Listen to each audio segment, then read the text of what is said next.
108 here. Ah,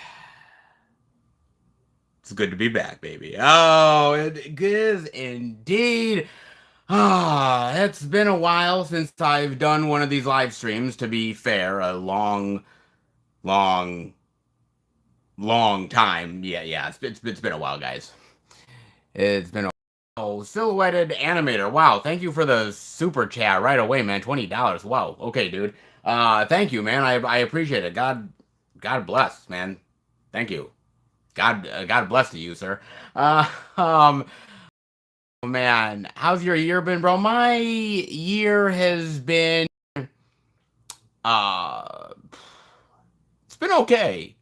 It's been a lot of ups and downs, a little bit of a bumpy road here and there, but I'm getting through, man. So it's all good, dude. It's absolutely all good, man. And doing my best to survive, like any of us are. Let's be fair, man. So the reason why we are here today, the reason why I am doing this live stream today is because of 2022. Now I know what you're thinking, Seth. We're in 2023. We're in August of 2023. Why the hell are you rehashing shit from last year? Okay, fair enough.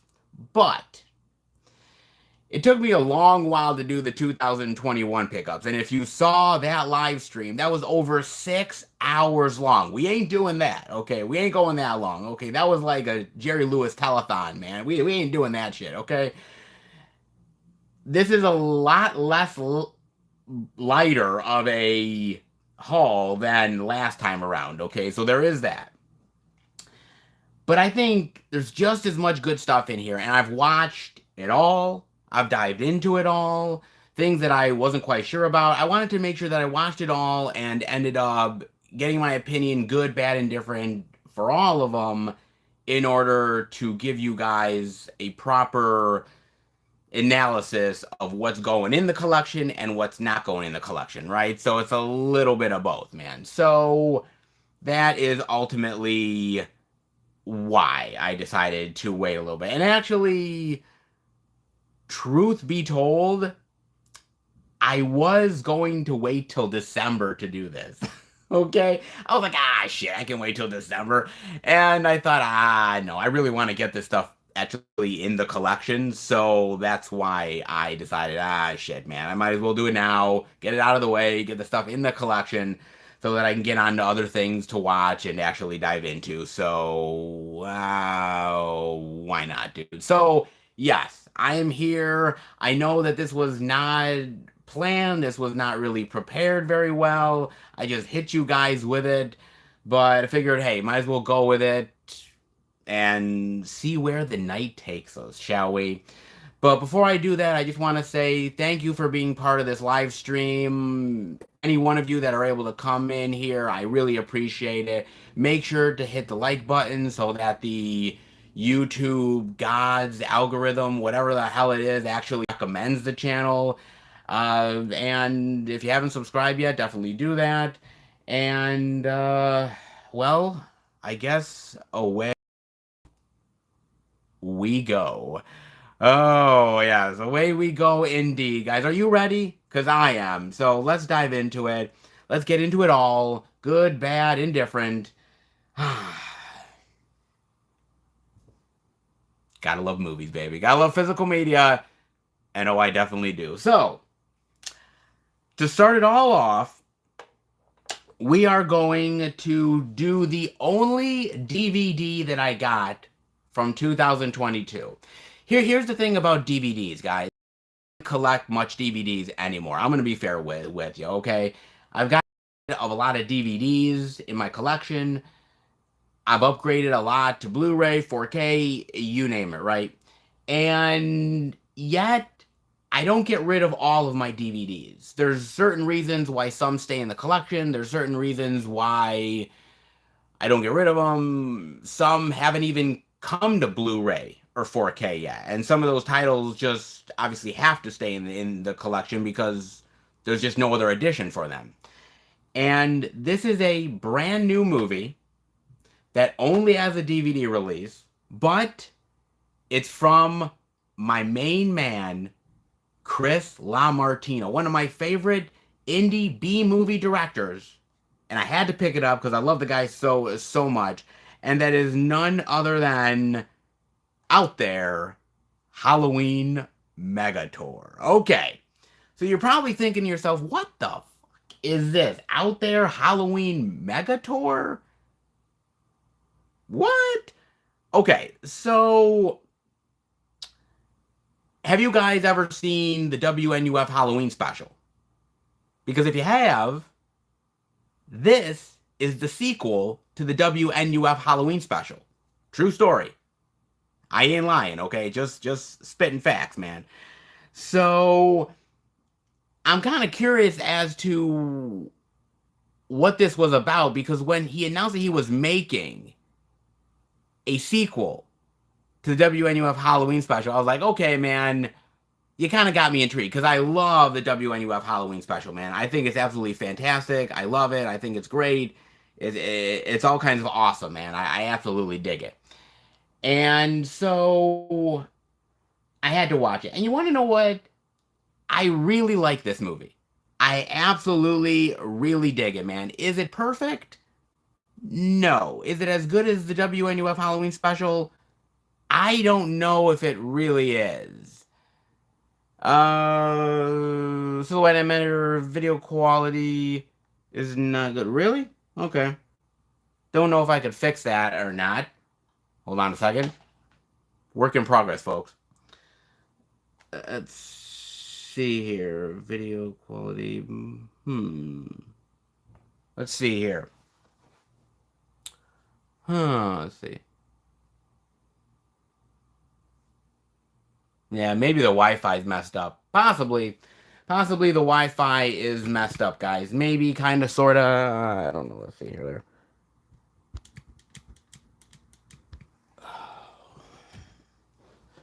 Is that a little bit better? Is that a little bit? Maybe, kind of, sort of, no? Yeah, probably. It's probably the Wi-Fi is messed up. Yeah. I'm having issues with the Wi-Fi. I apologize, man. I do. I could restart. I could restart if that's something you want, man. I could start it.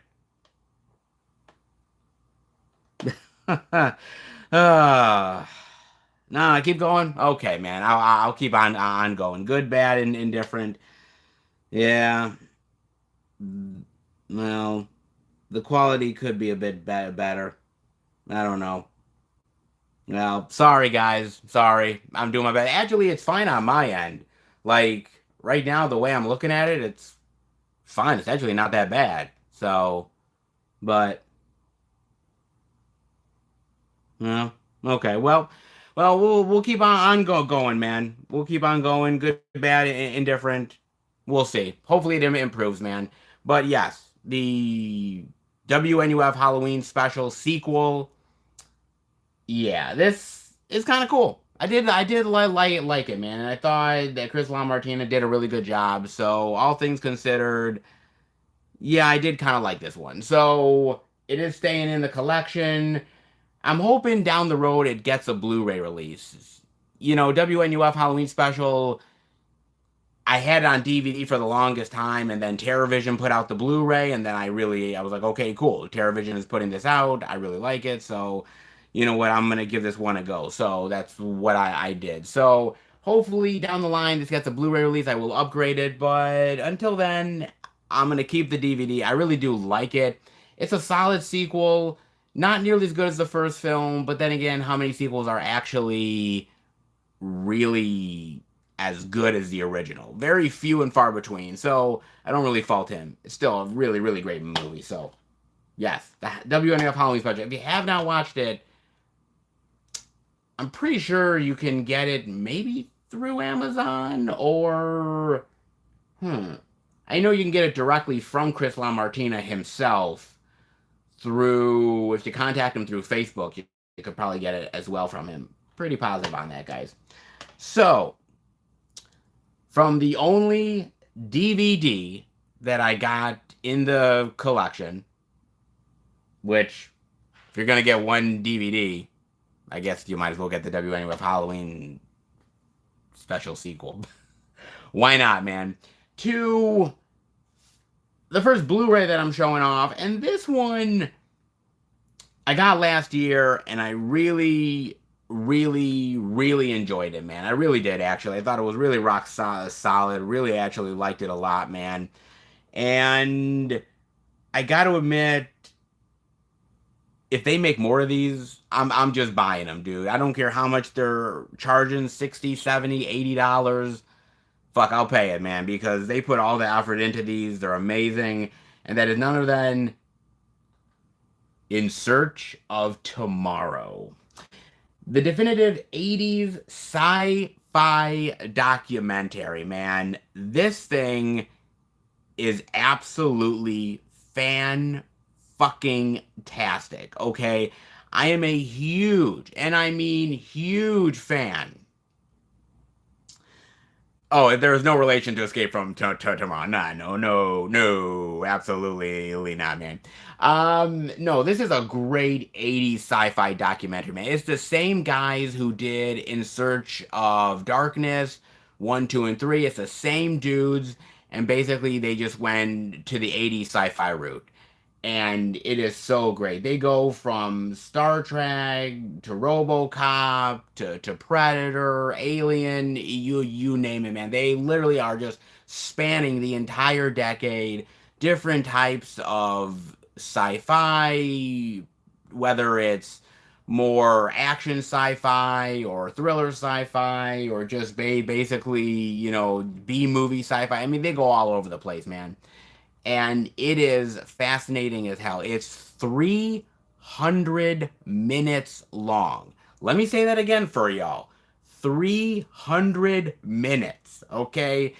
Actually, to be fair, I think I've done videos that are longer than this documentary, to be fair, man. But that being said, it's a great documentary, man. They literally dive into all kinds of different sci-fi topics, and the zeitgeist of the time with sci-fi, and just the glory days of the 80s and the special effects and everything. It's absolutely phenomenal. It's awesome. It's amazing, and I love it. I really do, man. And I heard they're making a second one. And if that's the case, when it goes on pre-order, I'm buying the motherfucker, okay? I've done it with In Search of Darkness 1, 2, and 3. I've done it with this. I'll do it with any of them, man, because these guys are absolutely professionals at what they do, man. They are lovers of this stuff just like we are.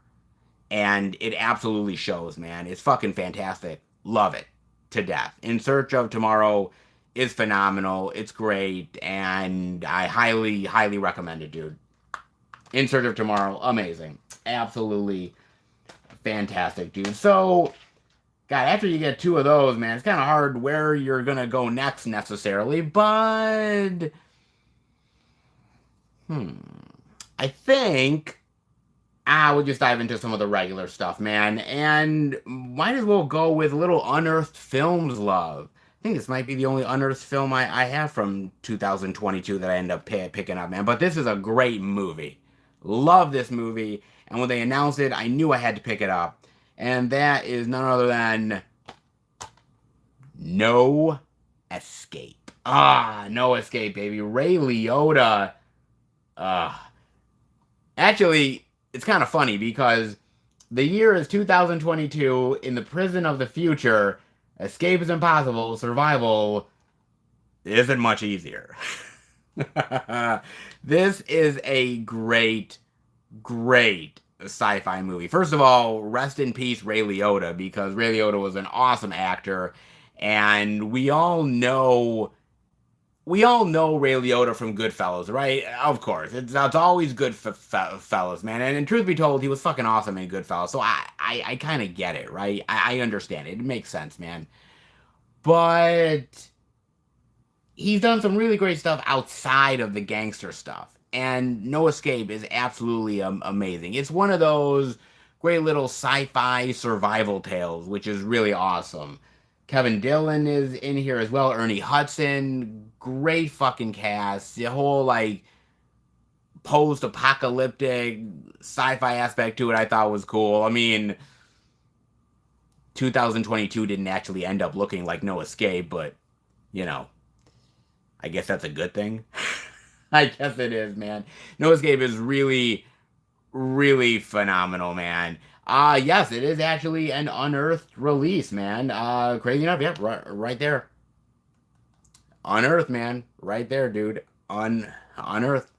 It is indeed, man. Really good, actually. I really like this one a lot. I think it's fantastic. So I decided, why not give it a go, man?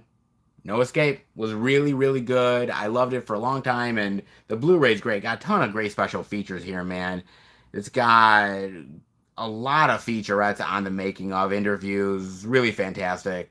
And, oh, by the way, just so you guys know, directed by Martin Campbell, who, oh, by the way, directed GoldenEye and directed Casino Royale on top of The Mask of Zorro. But then again, he also directed The Green Lantern with Ryan Reynolds. So, shit. Okay, man. You can't win them all, dude. But he's a phenomenal director, and he did a great job with this. So awesome. So, No Escape, man. No Escape is absolutely amazing. Love it, love it, love it. So, from No Escape, we'll get to a little bit of MVD love, and that is none other than the fabulous Baker Boys. Oh, thank you again. The $2 super chat is silhouetted. Might send you my unearthed DVD. Oh, okay. Hey, have at it, man. The PO box is still very much open, so appreciate whatever, man. Thank you. I appreciate that, dude, a lot. The Fabulous Baker Boys is a really great movie from MVD. Michelle Pfeiffer, Jeff Bridges, Beau Bridges, great. It's kind of like this traveling like band that they have, and the fact that the two guys end up falling in love with Michelle Pfeiffer and kind of the drama between that. I've always really loved this movie. I think it's absolutely fantastic. And so for me, it's been amazing. Hey, how's it going, Salaz? How's everything been going? Everything's been going good. Thank you for joining the live stream, man. Appreciate it. Sorry for the crappy quality, dude. I don't know what's going on.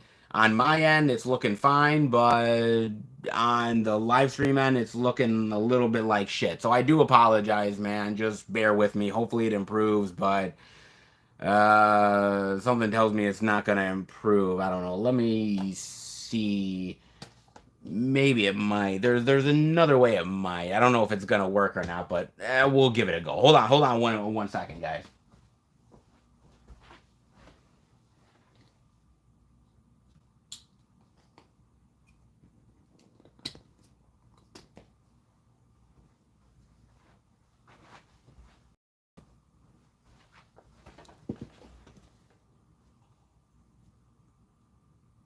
All right, back. I don't know if it improved or not.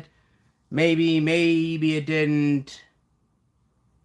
Probably not. I don't know. Hey, man, I was trying one quick thing, but I don't think it quite worked out a little bit. But maybe or maybe not.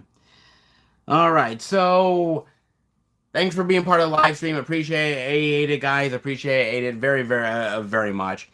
So again, going back to the Fabulous Baker Boys, I really, really love the movie. Really think it's fantastic, and it's kind of underrated. Not many people really talk about this. When you're talking about Michelle Pfeiffer, nobody talks about this. Jeff Bridges, ain't nobody talking about this shit.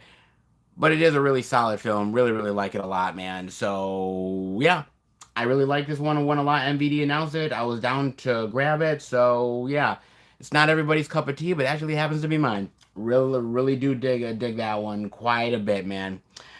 Then we're gonna go into a little bit of partner label Vinegar Syndrome goodness. This is a movie that I absolutely love.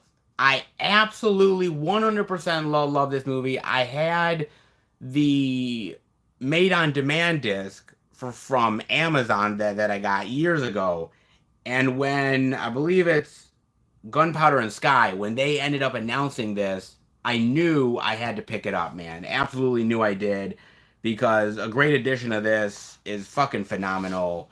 I will continue to champion this film. I think it's fucking amazing. And that is none other than Tragedy Girls. Oh my god, Tragedy Girls is absolutely fantastic, man. I love Tragedy Girls. Friends who slay together stay together. Oh yeah, man. Look at that. That is awesome. Look at this. Right there. Great. Oh man, love this. And actually, truth be told, one of the chicks in this movie is actually in Barbie right now. Swear to God, dude. And so it's kind of wild. I was like, oh man, the like crazy slasher chick from Tragedy Girls is in Barbie. Man, that's wild shit, dude. So okay, man. But this is a great little movie about this small town high school. These girls are bored as shit, and they decided they want to be popular. They want to make a name for themselves. Well, how are they going to do it? Well, I guess they could create an Instagram account, or I guess they could do some TikTok dances, but they're like, well, fuck that shit. We'll just kill people.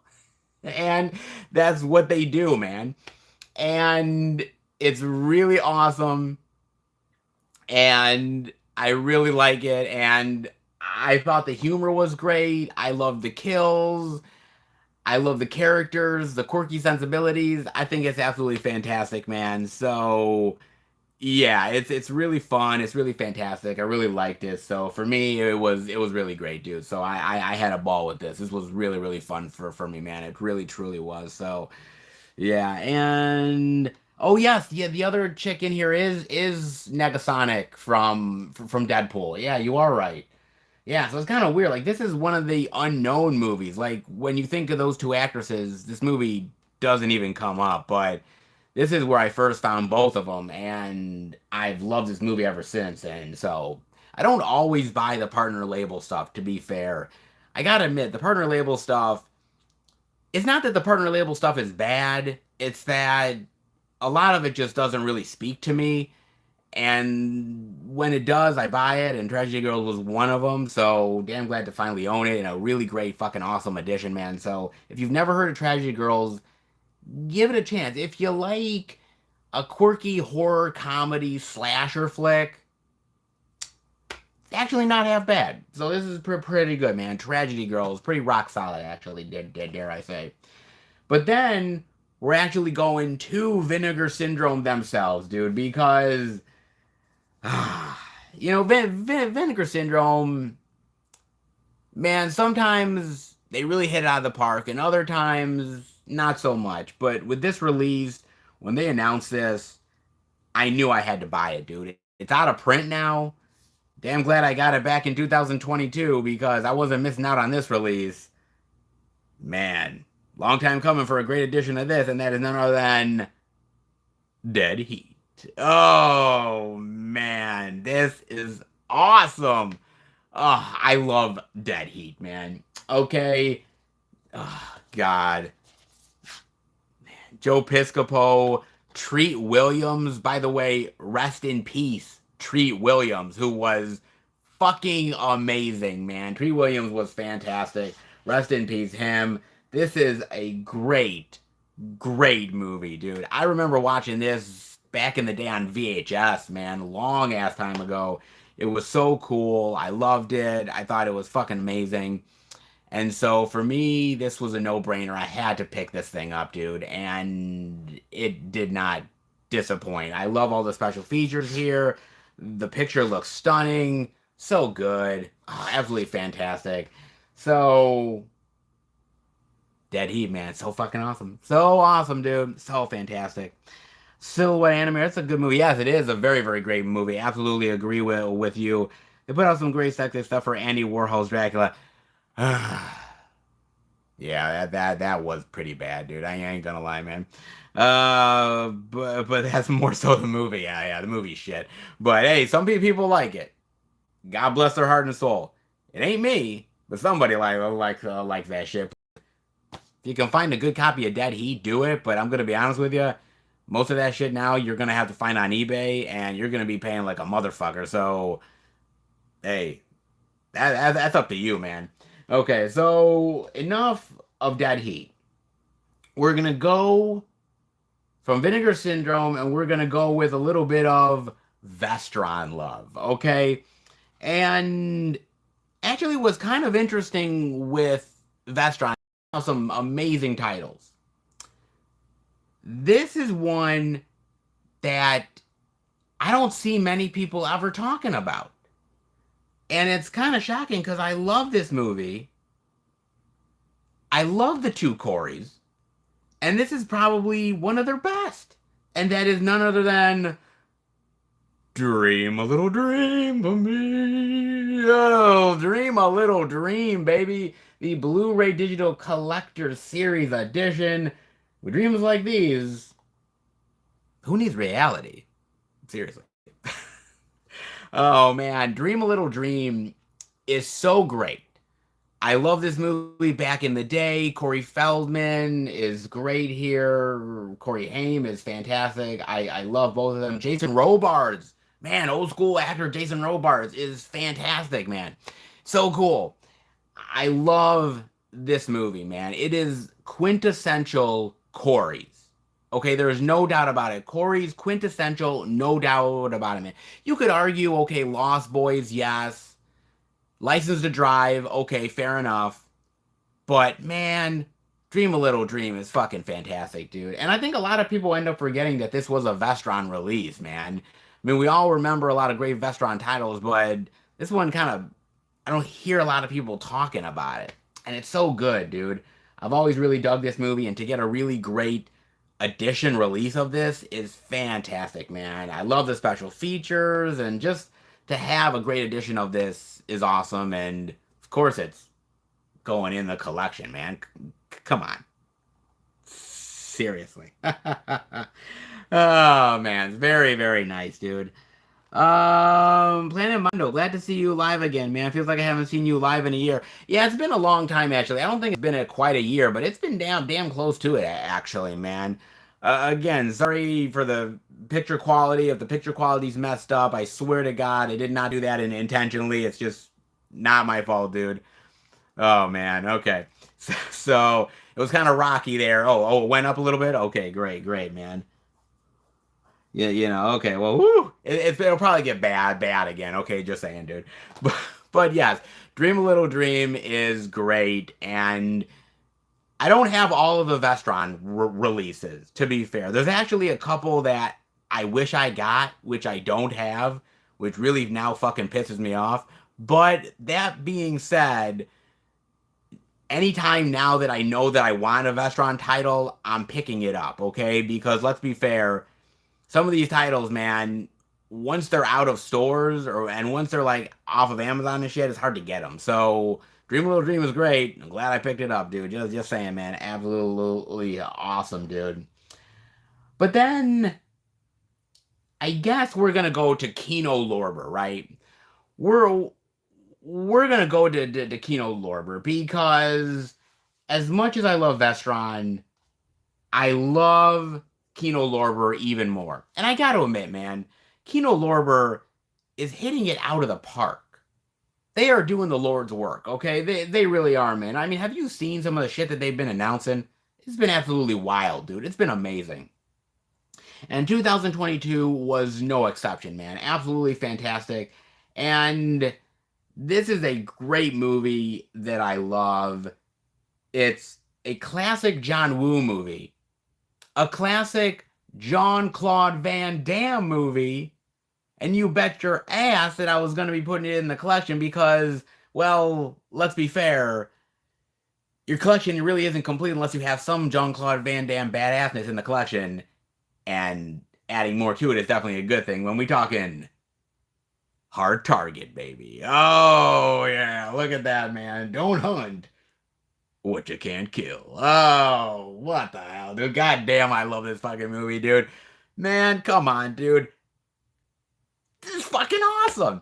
This is one of the best Jean-Claude Van Damme movies ever. Come on, it is, dude. And look, this was kind of like the height of Jean-Claude Van Damme, right, man? I mean, he was the badass motherfucker in the movies, man. You know, you were going and seeing him kick all kinds of ass and beat the shit out of people and look cool doing it. And this was the height of his like popularity and shit, man.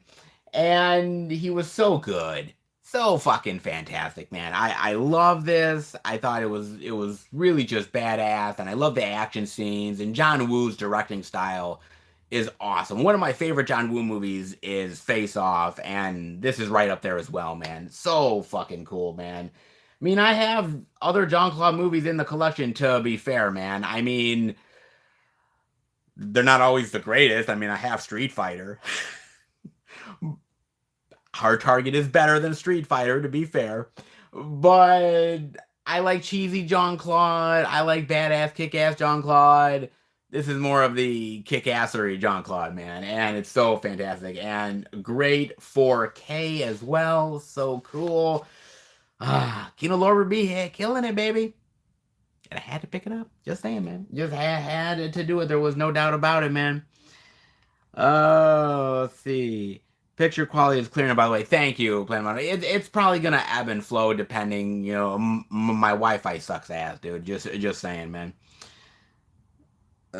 Dude, home sweet home. Glad I don't work on the weekends. Well, I actually do work on the weekends, but the rare opportunity that I actually have the weekend off, crazy enough, so I can actually do this and actually sleep in.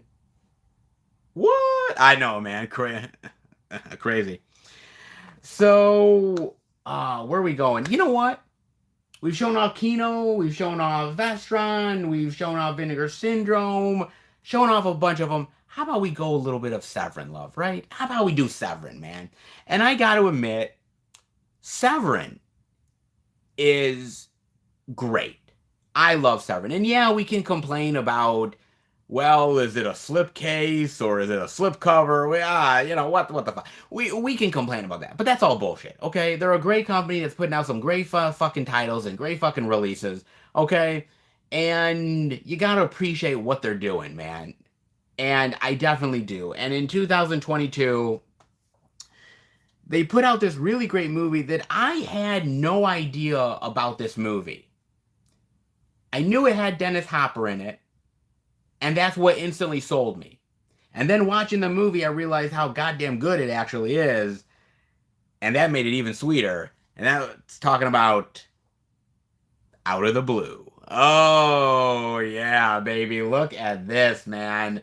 The really nice Blu-ray edition of Out of the Blue, man. Nice to own this, actually. Now, years ago, there was, I forget whether it was a Kickstarter campaign or an Indiegogo campaign. I can't remember which one it was, but there were these people who ended up getting the rights to Out of the Blue, and they wanted to remaster it, and they wanted to end up getting the funds in order to do it, because they didn't have the funds to remaster it or anything like that. So they did a fundraising campaign in order to do it. They raised the money, and then you hadn't heard anything for years. You were like, dude, is this like a Ponzi scheme? Like, did they just take the money and run? Like, that's what I kind of thought, because I hadn't heard about a release coming out. I hadn't heard about anything, man. And so I was like, dude, like, somebody got screwed over in this sumbitch. And thankfully, that wasn't the case. There was a company that ended up licensing it for overseas, and then Severin did the American release stuff. And once I realized that it was coming out, I was like, dude, I had to pick this up, man. And it's a great little movie. It really is a great little, like, punk rock drama. That's really fantastic, man. And I really love it. I think it's absolutely amazing. Dennis Hopper is phenomenal in this fucking movie. It's really is a great flick, man. If you've never watched it, I highly recommend it. It's so great. And Severin did an amazing release. I mean, some of fantastic special features in here. The special features are amazing, dude. Absolutely phenomenal. So good. Yeah, this was a real surprise for me, and I can't say I love all these sort of like punk rock style movies, but this one was really great, man. And so I took a gamble on it, and the gamble paid off. Out of the blues, phenomenal. Severin did a great fucking job, man. No doubt. Awesome. Great, absolute release, man. Let's see. Silhouette animator, not to be confused with Into the Blue. Okay, true. Into the Blue is not as good of a movie as Out of the Blue. just saying, man. I like Jessica Alba. I'll take Dennis Hopper. Just spitting facts, folks. Okay, so now we're out of the Severin love, but you know what? Let's go with a little bit of Hollywood goodness here. And I'm surprised I never showed you this in the out and about when I did it, because I remember picking it up and then I was like, yeah, I never actually showed that in the out and about, did I? No, I never did, man. And I was like, why didn't I? I don't know, dude. I love the movie. The movie is fantastic. It's weird, it's quirky, it's out there, it's bizarre as shit, but it's so goddamn charming, man. And that is none other than the 4K of everything, everywhere, all at once. Yes, man. Oh, look at this, dude. With all the googly eyes and shit. Oh, so awesome, man. Great. Oh, look at that. Fucking fantastic, man. I love this fucking movie, dude. Love it, man. It's absolutely phenomenal. And this, actually, I believe this was the Walmart exclusive, if I'm not mistaken. Pretty sure this was, actually, man. And I just really dug it, dude. I really did. It's just one hell of a movie. It's wild, it's unpredictable, it's all over the place, but I just love the multiverse angle. And, the multiverse can get kind of complicated, can get really fucking crazy, dude. But, that being said, man, like, it was weird because in the same year, at around the same point, you had Doctor Strange in the Multiverse of Madness, and you had Everything Everywhere All at Once. And even though I love Doctor Strange in the Multiverse of Madness, I will 100% honestly tell you that this is the better multiverse movie. There's no doubt about it, man. I love Michelle Yeoh here. Jamie Lee Curtis is phenomenal. It deserved the Oscars. I don't care what anybody fucking says. It deserves them. And it's just a wild, bizarre movie that has to be seen to be believed, man. It's just that fucking good, dude. And here's the thing about it, because A24 is now releasing a 4K edition of their own exclusively through them. And at first I thought about picking that release up. I thought, man, I kind of want that. And then I thought to myself, dude, that release is $50 fucking dollars. $50 fucking dollars. And that doesn't even include shipping. It's just $50 fucking dollars, man. And I thought to myself, dude, as much as I love this movie, and damn do I love this movie, I've already got the 4K. I don't really need another 4K. I mean, God bless A24. Love them, man. But I'm not shelling out another $50 when that 50 can go to other releases that I really love and other things that I want to get. I'll stick with this 4K edition. It looks fan-fucking-tastic and great features. So, yeah. Sorry, A24. I'm sure somebody's going to be paying it. It ain't going to be my ass. Just saying, man. I got my 4K edition, and I'm very, very happy for it. Just saying, dude. Let's see here. 2 was... Yeah, see, I like Multiverse of Madness. I do. And I like what Raimi did with it. But if I had to pick between the two, the better Multiverse movie. Just the saying, man. So where are we going now? I guess we'll go back to Vinegar Syndrome. Why not? Why not go back to Vinegar Syndrome? Because this is a movie that I loved back when I was a kid. Loved this fucking movie back when I was a kid, man. Absolutely loved it. Thought it was fucking amazing. And I never thought I'd see the day where it got a release like this. Never thought, well, technically it was supposed to come out from Severin, and then they kind of fucked it up. But if you get saved, you might as well get saved by Vinegar Syndrome, and that is none other than Drop Dead Fred. Oh my lord, Drop Dead Fred, dude. Holy shit, man. God damn this movie, dude. This movie is crazy. This movie is ridiculous, man. And we all can kind of relate, right? Because you always have an imaginary friend, right? You always have one of those imaginary friends where we're like, yeah, I'm playing with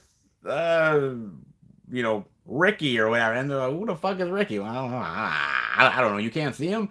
Like, it's great, and I love Phoebe Cates in here. I mean, yes, obviously Phoebe Cates is known for other roles, obviously. Fast Times, folks, yes. But she's great here, and I love the quirky comedy, and I love the idea of an adult who loses her sense of fun and innocence, regains it again, and really finds herself in the process. I really like that idea, and I think it's really great, and it's just over the top, and it's kind of a madcap movie, but I so fucking love it. And you know what, man? I just never thought I'd see the day when Severin announced it, and then their balls got cut off by the studio before they could release it. I was like thinking, oh my god, dude, like we're never gonna see this, man. This is never gonna actually see the light of day. And then when Vinegar Syndrome announced it, this was an immediate must-buy, man. Absolutely an immediate must-buy. So good. So fantastic. Love it. And I had to honestly pick it up, man. So fucking awesome. Yeah, it's too good, man. I had to have my copy, man. And now it's out of print. So, yay for me. Shame on you guys. I mean, you can get your copy, but you're going to have to go through eBay to do it. And yeah, something tells me that you do not want to pay those prices. I ain't giving those bastards a dime. I'll get it through Vinegar Syndrome, folks. I will indeed, man. Not half bad, baby. Let's see. With oh man, it's actually weird that you end up actually saying chairman of the board and Carrot Top, because you guys won't see the video for a while, but the out and about that I just filmed, I actually was talking about Carrot Top. It's kind of crazy, man. I was comparing Carrot Top to somebody. I won't say who, because the video is going to be a while from now, but yeah. So I won't really say that, man. But I thought it was kind of wild, dude. So yeah. But all right, let's get back into it. Let's do more here, because this release, I had heard a lot of things about this movie. You guys know that I'm a big fan of horror. You guys know that I'm a big zombie fan. And yet at the same time, I get very hesitant with zombie movies nowadays, because modern day zombie movies, outside of a few exceptions, aren't nearly as good as the later ones. And technically, you can't even really call this a zombie movie, but I guess, yeah, you could if you spun it a certain way, man. But regardless, whether you call it a viral infection movie or a zombie movie, it is really fucking awesome, man. And that is none other than The Sadness. Okay, guys, have you ever heard of The Sadness? Maybe you have, maybe you haven't. Maybe this is the first time you're actually just hearing about it. And if you are, man, I highly recommend this, man. I really do, because this is really fucking good, man. This is really fucking awesome, dude. So basically it takes place in I don't know whether it's like Japan, China, somewhere around there, I think. And there's this viral outbreak that's happening. And everybody's kind of like, ah, okay, well, the government has it under control, whatever, dude.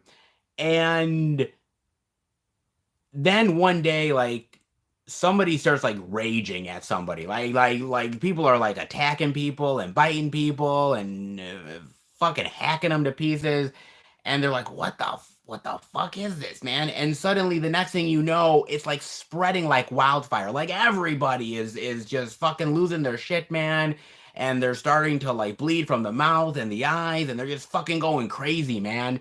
And it's basically about this one couple that is separated, that is trying to get back to one another, and all of the crazy madness that happens to it, dude. It actually reminds me more of 28 Days Later, actually, than anything else. It's very, very close to 28 Days Later, but I actually got to admit, I like this movie better than 28 Days Later. And I know that's probably sacrilege even fucking saying that, dude.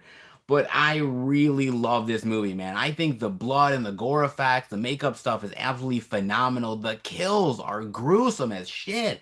I mean, seriously, man, the fucking guts, and they're just fucking like all over the place. Man, this thing is wild, dude. This thing is crazy. And I just was shocked. I was like, oh my God, like, it's not going to get any crazier. And then, like, 10 minutes later, it's like, oh shit, man, this got nuts. And I'm like, dude, it can't even get any more crazier. Damn. It just did. Shit. Like, I was like, oh my Lord, man. It's just really fucking insane, dude. And I loved every second of it. I cared about the characters. I was just really sitting there in wonderment of like, wow, man, this is just a wild film. And it's actually really well done, man. I love the sadness. I think the sadness is absolutely fan fucking tastic, dude. And yeah, it's okay. It's not really a zombie movie technically. I mean, you can put it in there. You can kind of slide it in, but I don't know, man. It's more viral outbreak than anything else, man. But still, regardless, great movie. If you've never seen it, watch it. Phenomenal, dude. Absolutely phenomenal, man. So, sadness. Gotta watch it. Clearly, so awesome, dude. So absolutely awesome. So from one foreign release, and I suppose on to another one. And I'm actually starting to get more into Asian style cinema. I told you guys this in pickups long ago, even in the 2021 pickups, I told you guys that I was starting to get more of this stuff. It's starting to pique my interest more and more. I'm starting to do it. And this was one that I was kind of intrigued by, and the company, yeah. And then when this got released, I watched it first. I think I watched it on Amazon Prime, and I loved it so much that I knew I had to pick it up, man. It's so good. It's really great. Actually, it's really rock solid, man. And that is none other than Alive. Yes, man. It's great, dude. Alive is awesome, man. This is a great fucking movie, dude. I love this flick. And when it got announced, I was a little like, I don't know what this movie is, man. Like, it kind of looks weird and interesting. I'm kind of gonna give this a chance, dude. And Alive, no, it's not. No, not Neil Diamond, man. uh, not even close, dude. Basically, it's about this guy that gets he's doing this experiment, and he's put into this prison cell with this other dude, and they're doing this crazy wild experiment, like this social experiment where they're treated to all these type of things, right? Like certain food and haircuts and certain privileges, and eventually like that gets taken away, and they're starting to slowly but surely go mad over a certain amount of time, and they're being tested in certain ways. I don't want to like give it all away necessarily.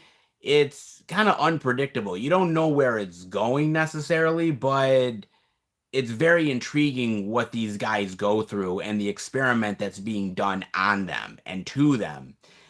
I think it's really quite solid of a movie, man. I actually really enjoyed it. I didn't know where it was heading. I didn't know where it was going. I just knew that I kind of liked the ride and I was just on board for it. It gets weird. Okay? I mean, especially towards the end. It gets crazy. It gets weird. It gets all over the place. And at that point, I just kind of went with it because we had slowly been building to the madness. And once we get there, it's just all out, man. It was really well done. I really like this movie. Look, man, Asian cinema, let's be fair, dude. Asian cinema does some wild shit, and Alive is one of them, man. Really, really like Alive, dude. It's absolutely fantastic. Love Alive. Great. Was worth it, man. Worth the pickup for sure, man. Ah, we got Asian cinema. We've done a bunch of boutique label love, but I'm noticing that we're missing a few companies that I haven't talked about yet. So why not get to them? Perhaps we'll go with Arrow Video, baby. Maybe we'll go with Arrow because when they announced this title, I knew I had to get it, man. You know, this is old school days when, you know, sleazy 90s cinema, man. You gotta love it, and this is one of the best. It is, dude. And I knew I had to pick it up because ain't nothing sexier than a little bit of Nev Campbell goth action. Sure. And Wild Things. Oh, man, look at this. Look at Wild Things, baby. Oh, my God, look at this. Look at that. Come on. Denise Richards, Matt Dillon, Kevin motherfucking Bacon. Oh, my God, man. This is so good, dude.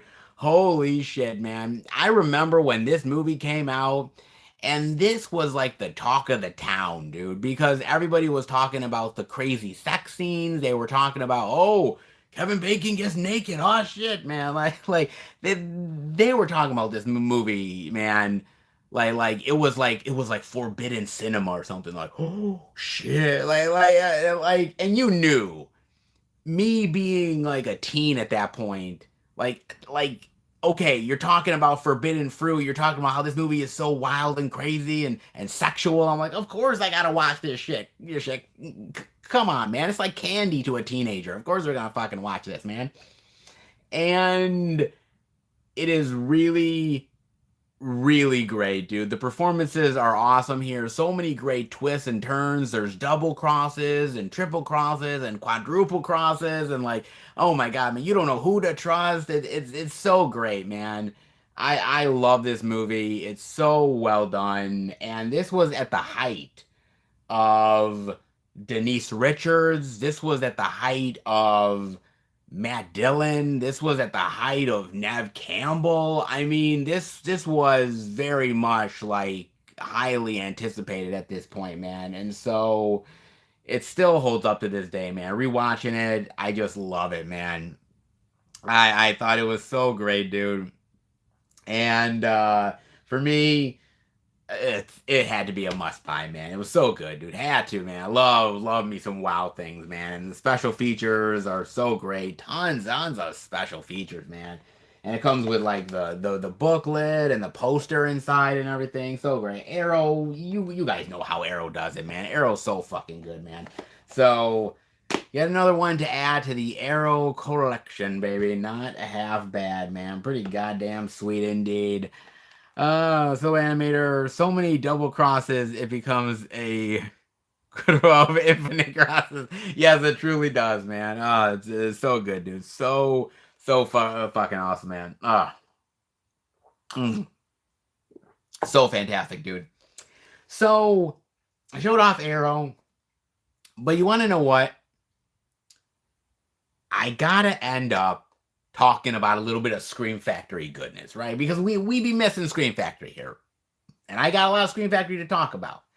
And this one is really goddamn good, man, because I love me a good werewolf movie. Love werewolf tales. I think they're absolutely awesome. And when they released this on 4K, man, I damn near flipped. Because I thought, dude, this is getting a 4K. That's fucking awesome, man. Added to the ever-long werewolf collection when we be talking The Company of Wolves. Oh, man. Goddamn, dude. This is great, man. I love The Company of Wolves. It's so great. I love this movie, man. Look at that. Come on. Oh, that's fucking awesome, dude. This is a great one. It basically takes the whole, like, Red Riding Hood tale and sort of spins it into a much more darker take. And it's so awesome, man. The effects with like the werewolf and everything coming out of the dude is so phenomenal. I've always really enjoyed this from way back in the day, and to get a 4K of this is awesome, man. I love me some good werewolf movies, whether we're talking about Bad Moon or American Werewolf in London, Dog Soldiers. Great stuff, man. And The Company of Wolves is right up there, man. Maybe not as classic, but just as good, man. Love me Company of Wolves, man. So good. So fantastic, man. Man, who thought that'd get a 4K release? I'm telling you, man. Let's see. Chris, how many 4Ks do you have? I have 77, not including steelbooks. I don't know how many 4Ks I have. That's actually a really good question. One of these days I'm going to have to do an inventory of how many 4Ks I have. Lord knows I don't buy as much 4Ks as I think everybody else does.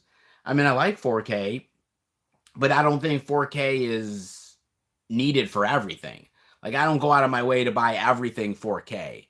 I know some people do, but that's really not me. That's not my thing. But I know some people really like it. But I still have a decent amount, though. I'll have to check on that, man.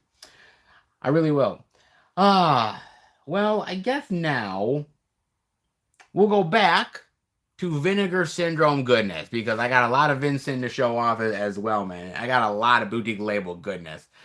And this one, when it got announced for a 4K, dude, I knew it. I love this movie. Another really great slasher. Getting the 4K love.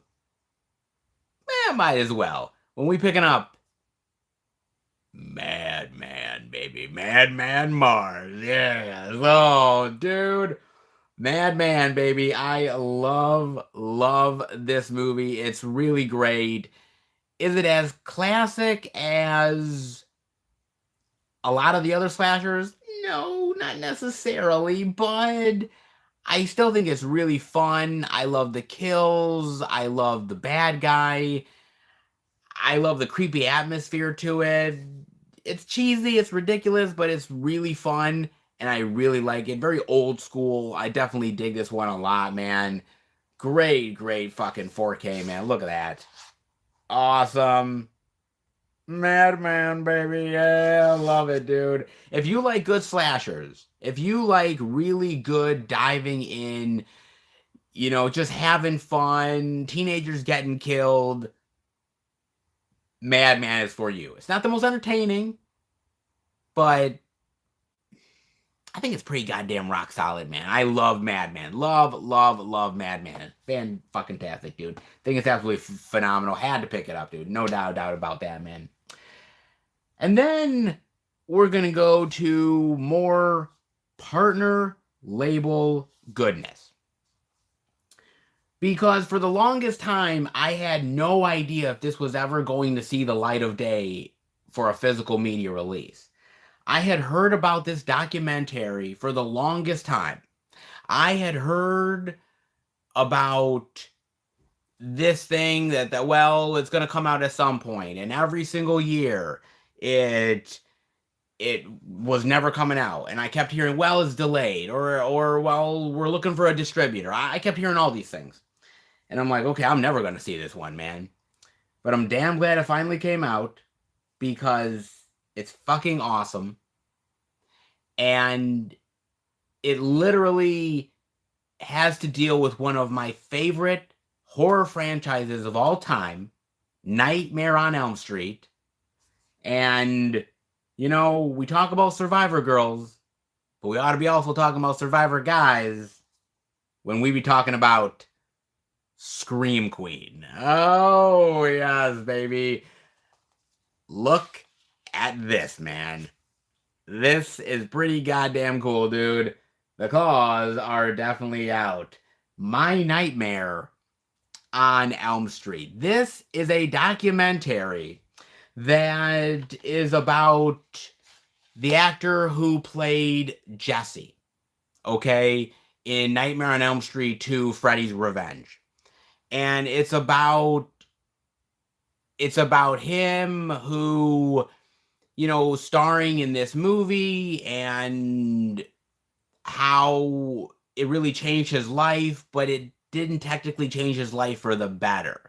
And all the complications that went along with that, and all the struggles and the drama that this dude dealt with in his life. And it's a phenomenal movie. Phenomenal documentary, I should say.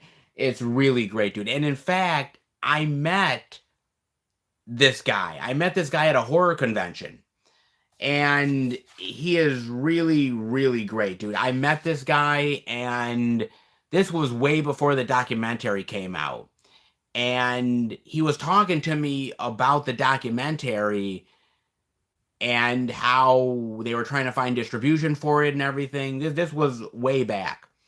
And he even gave me, swear to God, guys, he gave me a mini poster.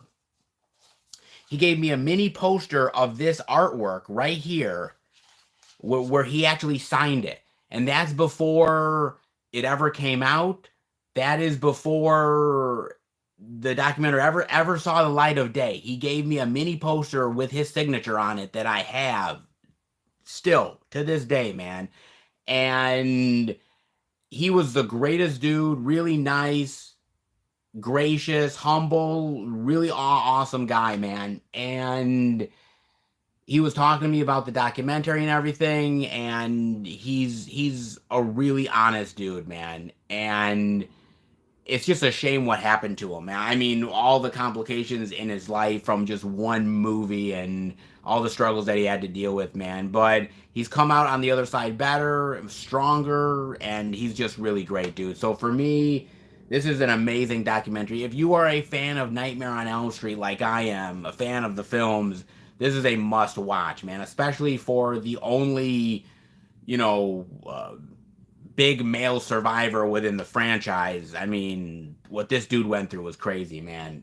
Phenomenal documentary. Love it so much, dude. Glad to finally own it, because it's well worth it, man. So awesome indeed. So that was absolutely amazing, man. No doubt about that. So from crazy documentaries to crazy rock bands, because this is another one that I'm kind of surprised I never showed you guys during the out and abouts, because I really love this movie, and now I don't think you can really find it at any of the stores, man.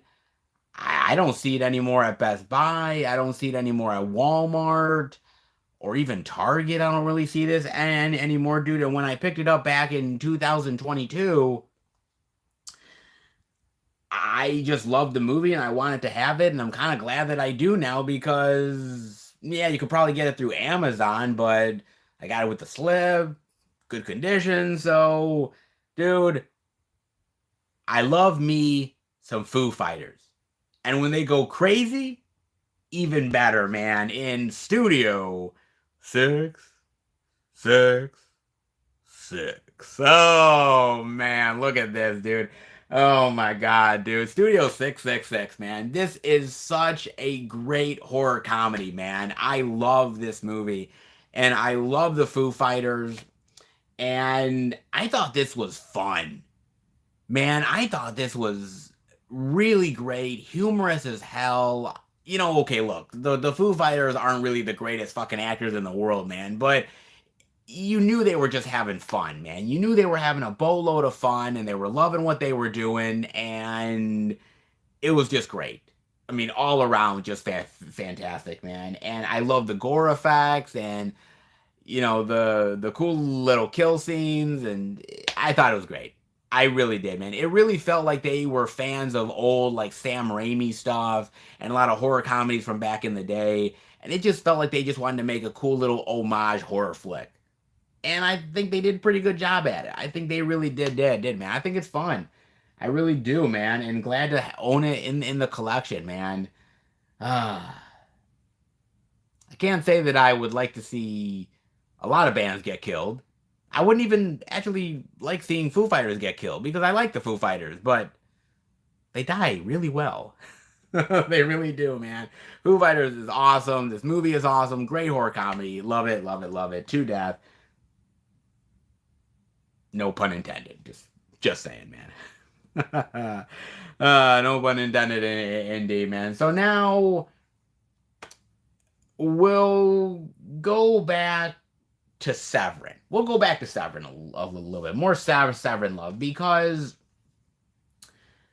this is a movie which is dark and it is horrific and depressing as fuck, okay?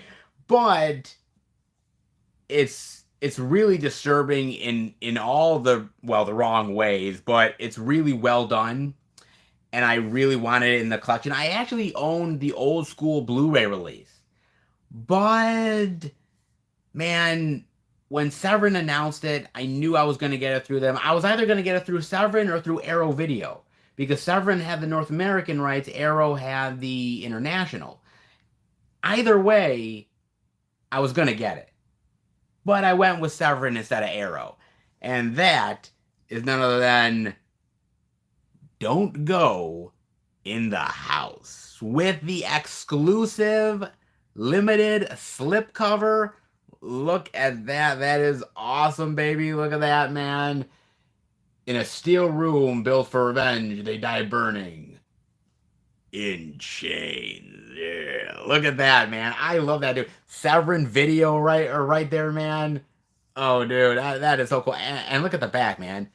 The back looks like it's kind of like an old school VHS cover or some shit, man. Like an old school back one, dude. It looks fucking awesome, man. It looks great, man. And then on the inside, the old school artwork as well. So fantastic, man. Look at that. That's great, dude. Oh, man. I love this movie. And I'll freely admit, man, it ain't for everybody. Okay? Like, this is a rough film, man. I mean, basically, this guy has trouble with women because of the issues that he had with his mother. It's very, like, Psycho-ish to a certain degree, man. Just much more darker and much more disturbing, man. And the idea that he literally burns these women to death and then kind of, like, keeps them in a weird way. Like, yeah, I know, dude. It's kind of cheesy at the same time, but I really like how they get into the psychology of the guy, man, and how he's already kind of mad and fucked up as it is, but he's getting worse, man. He's like seeing ghosts and these weird people, and it's all in his imagination, but he's like losing his mind at the same time. It's really wild, man, but it's really, really good, and I love Don't Go in the House, and for an upgrade, it ain't half bad, man. I decided to go for it. I figured it was well worth it. A little bit more Severin love in the collection is never a bad thing. Never a bad thing at all, man.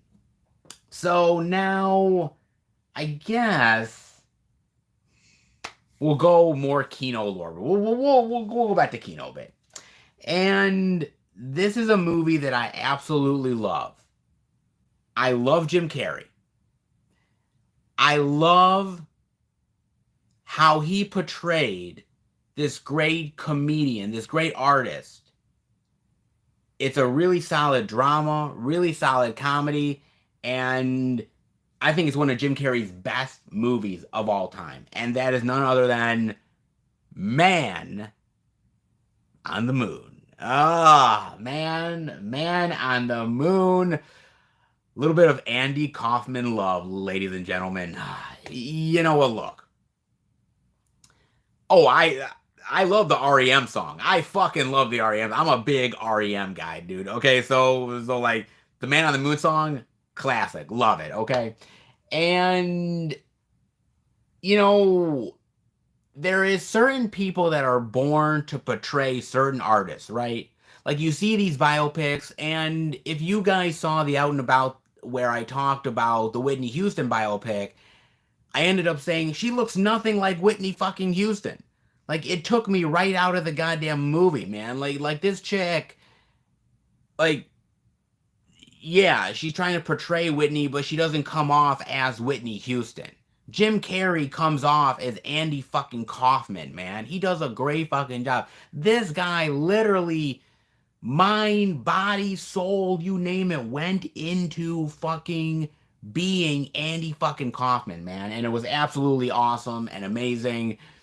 And dude, he gave it his all, and it's fucking amazing. I love this movie. Danny DeVito is great in it. Courtney Love. Courtney Love is awesome in this movie, man. She's really great here as well. I really dig this movie. I think it's really rock solid, and you know, it's funny, it's tragic, it's everything all at once, dude. And Kino did a great job. A lot of special features, but the one special feature that they don't have on this Blu-ray edition, which I wish they would have gotten it. I don't know whether they tried and they couldn't get the rights. I don't know. If you guys have Netflix, okay, there is a great documentary on Netflix about the making of Man on the Moon. Jim Carrey, while he was on the set of the movie, he ended up filming a behind the scenes thing, right? And he was gonna like cut it together as a promotional thing, right? For the movie. Like as they're promoting the movie, he can put out this promotional material about the making of it. And the thing about it is it's so dark and kind of twisted of a documentary that the studio said, "Fuck that, man. We're not releasing this." like no, fuck that, man. And the studio flat out buried it.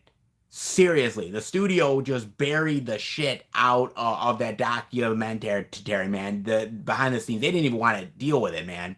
And so Jim Carrey has been having this thing forever, dude. And he finally made a documentary on it. And like he actually edited it together with like new footage of him talking about the movie and his experiences, and it's on Netflix right now, man. Look up Jim Carrey, look up Man on the Moon, Andy Kaufman, whatever you got to do, man. Look it up because it's a phenomenal documentary, and they really dive into the psychology of Jim Carrey and how he's slowly losing his mind, and how he thinks he's Andy Kaufman, and he's not even Jim Carrey anymore. Like it's just so wild, dude. And I loved it, man. I thought it was a phenomenal documentary. It's just a goddamn shame it's not on the actual release itself, but it's so fucking good, man. You guys gotta check it out, man. It's so great, man. But I love Man on the Moon. Great fucking biopic. Rock solid. There does never need to be another Andy Kaufman biopic. This is it. Okay, so good. And Jim Carrey deserved to get a fucking Oscar for this movie, man. And it's a goddamn shame he didn't, dude. So, so amazing. Love it. Love it. Glad to own it, man. I dig it. Really do, dude. So now, from Jim Carrey love to a little bit of Steelbook goodness, okay? I'm surprised I actually did not show this off during the Out and Abouts. Again, this is another one of those ones where I'm like, man, why didn't I show this motherfucker off? and I totally forgot to, but I figure, hey, if I'm gonna show it off now, it might as well be a good time to do it. Because who doesn't love a little Spider-Man goodness? When we talking the Spider-Man No Way Home Steely Love. Look at this. Woo! Oh my lord. Oh my god, man. Ooh. Man, I love this feeling. It's so good, dude. It's so phenomenal. I love this movie, dude. I am a Spider-Man fan, like a lot of you guys out there. No Way Home was fucking amazing. Such an emotional experience in the movie theater. So great, dude. And I remember when the Steelbook got announced, and man, this Steelbook flew off the fucking shelves, man. No, they couldn't even keep this in stock, man. This flew, man. Sold out fast, and you had to get your pre-order in, or if you were gonna go to the store to pick it up, man, you better be there like minute one, or you ain't getting it at all, dude. It was a must get for Marvel fans. Look, we can argue all day about the state of Marvel. We can argue all day about the good and bad of it all. We can, but to be fair, No Way Home is one of the better new ones. Just saying, man. It truly is. And this Steely Love. Ooh, look at Doctor Strange.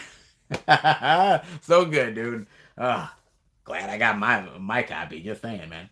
Oh, saying indeed, dude. Okay, so now a little bit of blockbuster love is done. We're gonna head to a little bit of Warner Archive goodness with a little movie called Fandango with Kevin Costner and Judd Nelson.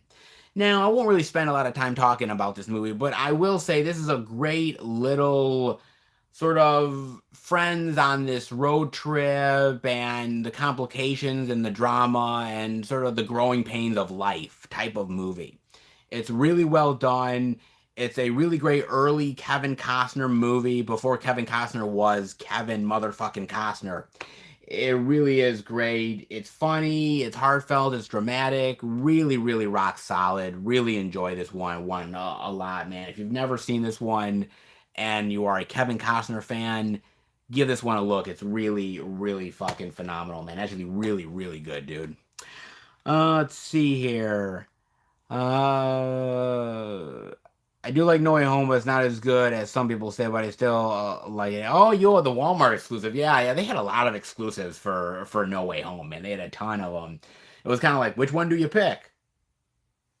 I just had to pick the Steely Love. It was just too good to resist, man. Too good, dude. But from a little bit of Kevin Costner goodness to, well,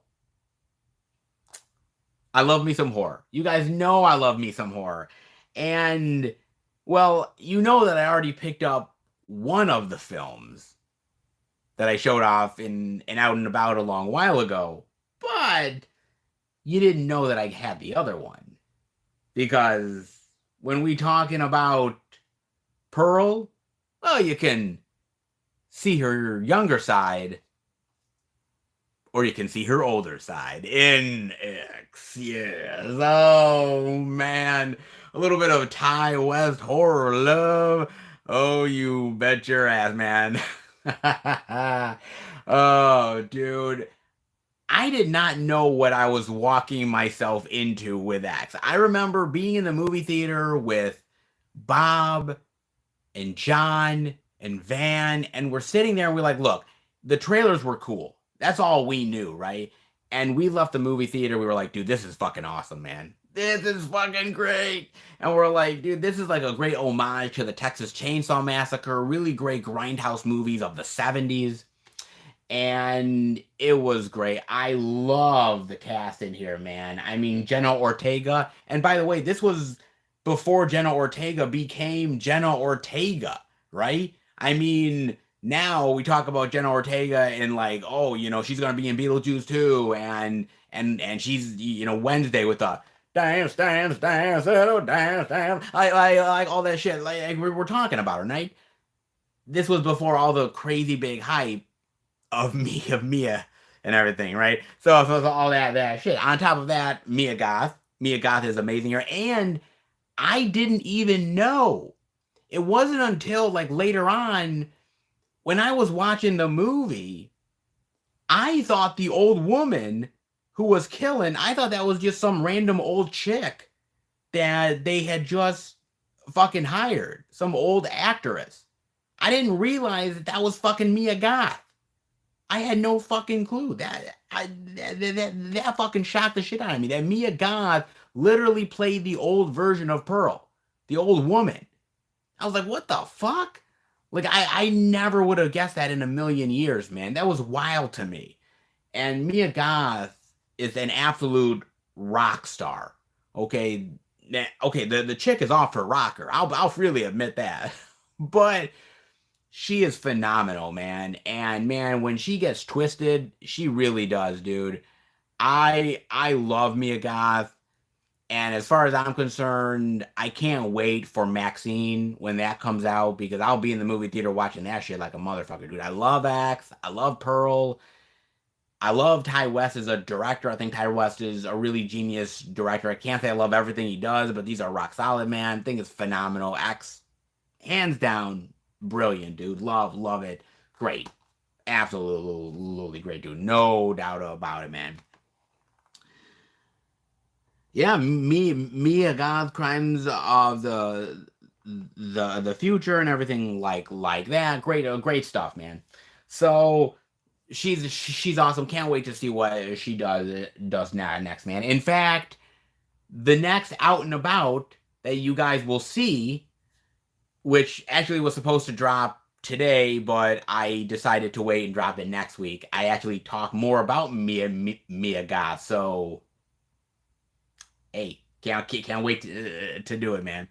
So from Axe, I guess we'll go with a little bit of more Severin goodness, man. We might. And this one, I had no idea what this movie was. Literally, no idea. I just saw the title, I saw the people in it, and I thought, you know, sometimes you get a really oddball superhero movie that you can't quite explain.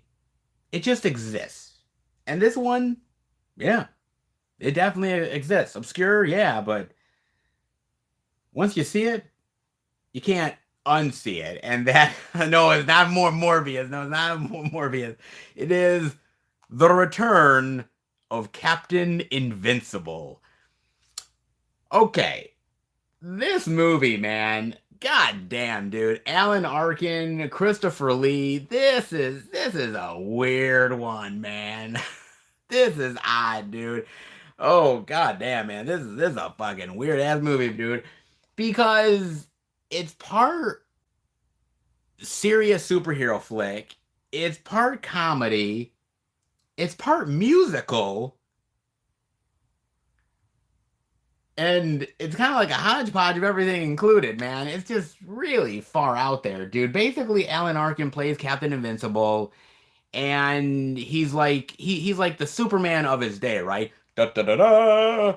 And he ends up getting accused of being a communist. And what ends up happening is he ends up basically going into, the underground, becoming a recluse, that basically he had done so much stuff for his government and his government never really backed him up. And so he left, right? Crime is running rampant many, many decades later. You then have Christopher Lee, who plays the bad guy that's trying to ruin the world. The president ends up trying to re-enlist Captain Invincible to take down their evil plot, and thus here we go, baby. And it is just ridiculous. Man, it's fucking wow, man. This is all over the fucking place with this thing, dude. I will say this much. I actually do enjoy this movie. And there's two different cuts of the movie. There's the extended director's cut version, and there's the theatrical cut. And I'll say this much, guys. I like the theatrical cut better. The director's cut is good, but the director's cut has a lot of things that I just didn't really like in the movie. Like weird scenes of like dog shit or women just randomly getting naked for the sake of getting naked, and it's just so odd, man. And like this is supposed to be kind of like a kids film, which is weird too. So I'm like, what? So it's just so odd to me, man. The theatrical cut takes a lot of that bullshit out, and I actually like it. It flows a lot better. The edit is better. I like that. It's just an odd movie, dude. It's one of those superhero flicks that just comes out of nowhere, doesn't make a lick of fucking sense, completely cult. It's very much a cult classic. Not saying everyone's gonna have it in their collection, but I'm going to. So it is what it is, man. Just saying, dude. So Captain Invincible for what it's worth, man. He's kind of a drunk, and he's a sarcastic asshole. But to be fair, he gets the job done and sings and dances while doing it. Don't ask me why, folks. Don't ask me why, indeed, man. Oh, God, dude. Oh, man. Oh, jeez. Talking about Zack Snyder, hey, man. If Zack Snyder directed this, I think it'd be even weirder. And it's kind of hard to even believe that. It really is, dude. Oh, man, dude. All right, so now on to a little bit of Vinegar Syndrome partner label goodness. We're back to that, baby. And this is a label that is leaving Vinegar Syndrome. They're heading out the door, man. And I can't quite say I love all of their releases, but this particular one I wanted to get. This particular one I was definitely interested in. I had never seen the movie. I had only heard about it, but it's one that I definitely needed, and that is none other than Girlfriend from Hell. Yes. The devil made her do it. Not that she minded. Not that she minded at all. Look at that. Oh, so good. Look at that, man. So fantastic, man. This is a great, great movie, dude. So 80s, man. 80s, 90s. So good, dude.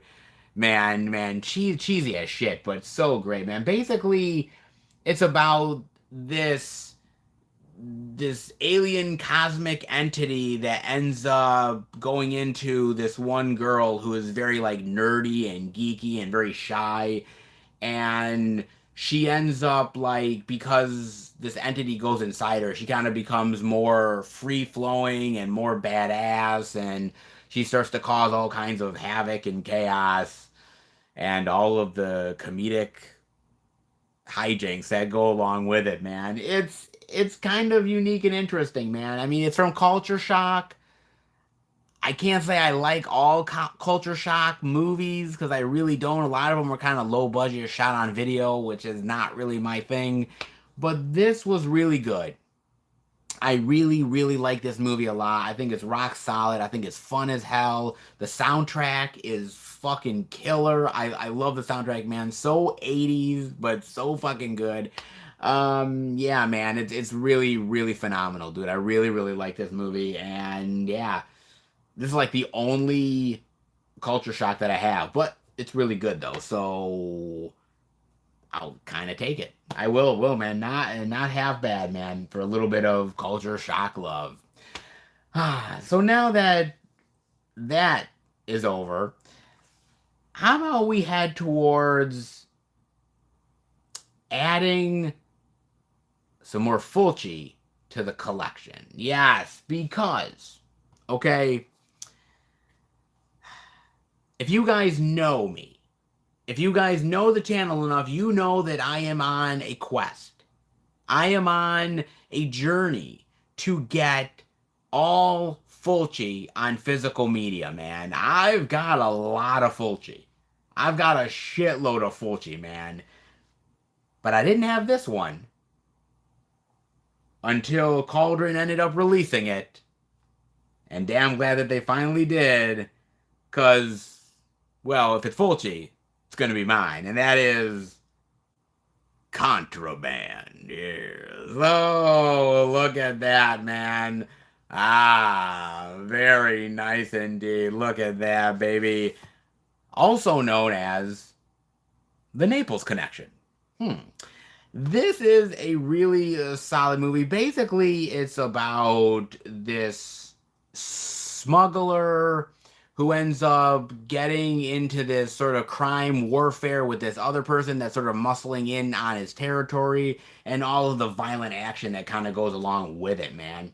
It's actually really solid. I like the action to this. I like the characters. I like the exploitation in the movie. Fulci, dude, I've always loved Fulci.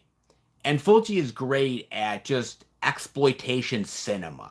Whether it's horror or whether it's, a lot of other really weird shit that he's done in the past. This is not nearly as weird as, like, some Fulci can really be. It's more straightforward Fulci, but there's those little flourishes that really make it great, dude. It's good. It's not a gialli.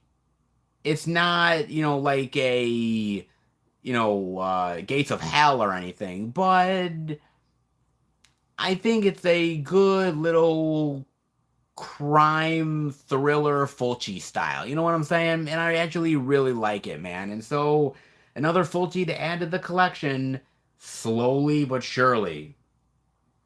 I am going to do this, man. Slowly but surely, I am going to make sure that I get all the Fulci, man.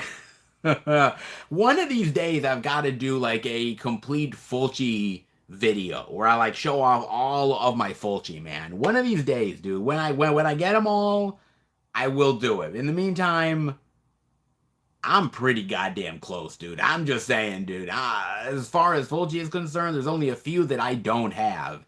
And I know they're going to be releasing some more in the future. So,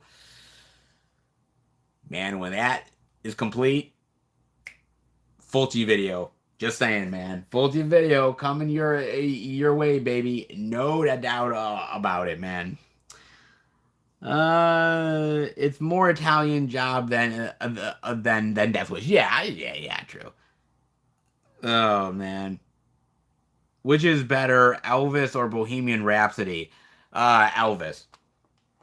But that's not to say Bohemian Rhapsody is bad. I love Bohemian Rhapsody. I own Bohemian Rhapsody. I do. Where do I have Bohemian Rhapsody? I have it somewhere. Bohemian Rhapsody. I do. It's somewhere in the collection. But I love Bohemian Rhapsody, dude. But Elvis is better. Just saying. My own opinion, but just saying, dude. All right. So now let's head towards more Scream Factory. We've been off the Scream Factory train a little bit. Let's get back on it. And this is a title that I absolutely love. Old school Joe Dante goodness. And to be fair, I never picked up any other edition of this movie. I didn't never picked up the Steelbook release. I never picked up any of like the editions that had come out beforehand. But when they announced the 4K, figured it was the right time to get it, man. I figured it is because there's Jaws, right?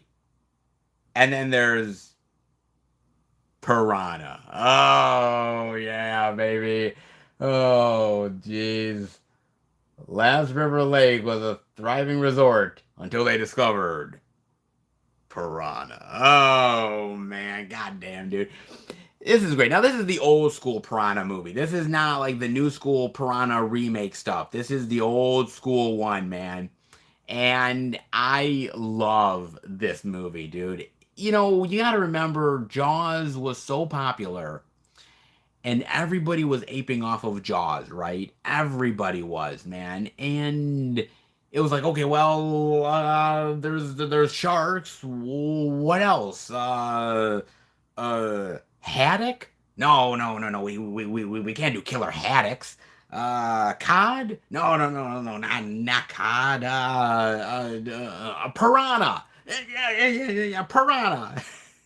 and so they make Piranha, man. And Piranha is so good, dude. It's old school cheesiness. Roger Corman, you know the gist of it, dude. And it's really well done. I like the effects, the characters. It is really solid, man. It's really enjoyable. I really do like it, man. And I definitely want it in the collection. I actually do own Piranha 2, by the way. So now I can have Piranha with Piranha 2 and enjoy a nice little double feature on top of that. Not half bad, man, for a little bit of Piranha love. Look at that. Let me just say something. She might have gotten away from the shark, but she sure as shit ain't getting away from the piranha. just saying, man. Oh boy, just saying indeed. Look at all those special features. So good, man. So good. So great, man. So with the Piranha love, gotta give it up for Scream Fat Factory, man. They do some good shit. But we're heading back to Vestron goodness, folks, because look, I love me some Vestron. I love me some great horror icons. I can't say that every movie in a horror franchise is good. Some are lesser than. But I just can't deny my man Tony Todd. I can't do it, man. Because I needed to add the third and final in the trilogy, Candyman Day of the Dead. Oh my god, look at that, dude. Look at that fucking cover, man. That cover is amazing. And actually, truth be told, the cover is better than the fucking movie. All right. Oh man. By the way, I'm not saying it. I'm not saying it 5 times. Fuck that. I'm not doing it. And you can't make my ass. Okay, just saying, bro. Look, I like this series. The first movie is great. All right, it's classic, no doubt about it. The second movie is lesser than the first movie, but I still really enjoy the second film. The third film is like one of those direct to DVD movies, back in the day where they were making all of these ones and straight to Blockbuster and shit. And Candyman at this point sort of became that, right? And yet I still find a lot of charm in this. I still find a lot of good old school charm in this, 90s goodness for what it's worth. And I think Tony Todd is still great as Candyman. Even if the movie is not as good, Tony Todd still brings it. He really does, man. He is really the essence of that. When you think of Freddy Krueger, you think of Robert motherfucking Englund. When you think of Candyman, you think of fucking Tony Todd, dude. And I think he makes this role. He is this role. And when I watch the reboot, remake, requel, whatever the fuck it is, I was like, okay, this is okay, but it's not good. It's really just a sad excuse for a Candyman movie. And if it's not Tony Todd, then I don't really give a shit. And, look, even a lesser than Candyman movie, it's still pretty good in my opinion. And I needed this in the collection. Hey, more Vestron love. Not saying it's the best in the franchise, but shit, I'll take it. I will indeed, man. It is the last one to say. Oh, the CGI glass. I think the CGI glass is in the. I think it is in this one. God, I don't remember that one actually. I got to think about that, but yeah, I think it is somewhere around there. Yeah, some-ish, kind of. Yeah. So no, but Candyman is really good. All things considered. Just saying, man. Then we're gonna head down to a little bit of more Severin goodness, because I had never heard of this movie. Never heard of this movie at all. And then when they ended up announcing it, I was like, I'm going to give this one a look. And once I watched it on Amazon Prime, I kind of knew I was going to get this thing, man, because this is kind of fun. It's a cool little horror comedy, yes, but it's kind of a cool little homage to horror cinema, which I actually appreciate, man. And that is none other than All About Evil. Oh, yeah, look at that, man. So good, baby. Look at this. Great. Oh, man. Demented, outrageous, and hysterical. Yeah, I say so. Yes, man. Natasha Lyonne. Look at that, man. This is a great little movie, dude, where her like stepmother ends up owning this cinema that she's working at. And she's gonna shut down the cinema because the stepmother's a real bitch, okay? And Natasha Lyonne kills her, and she kind of films it. And she decides, you know what? Like, she's going to show these movies. She's going to still have this cinema that reminds her of her father. She accidentally ends up showing the movie where she kills her stepmother.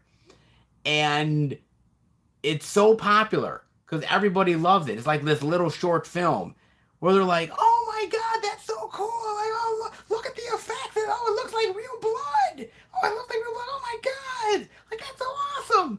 And she's like, yeah, yeah, it's fake.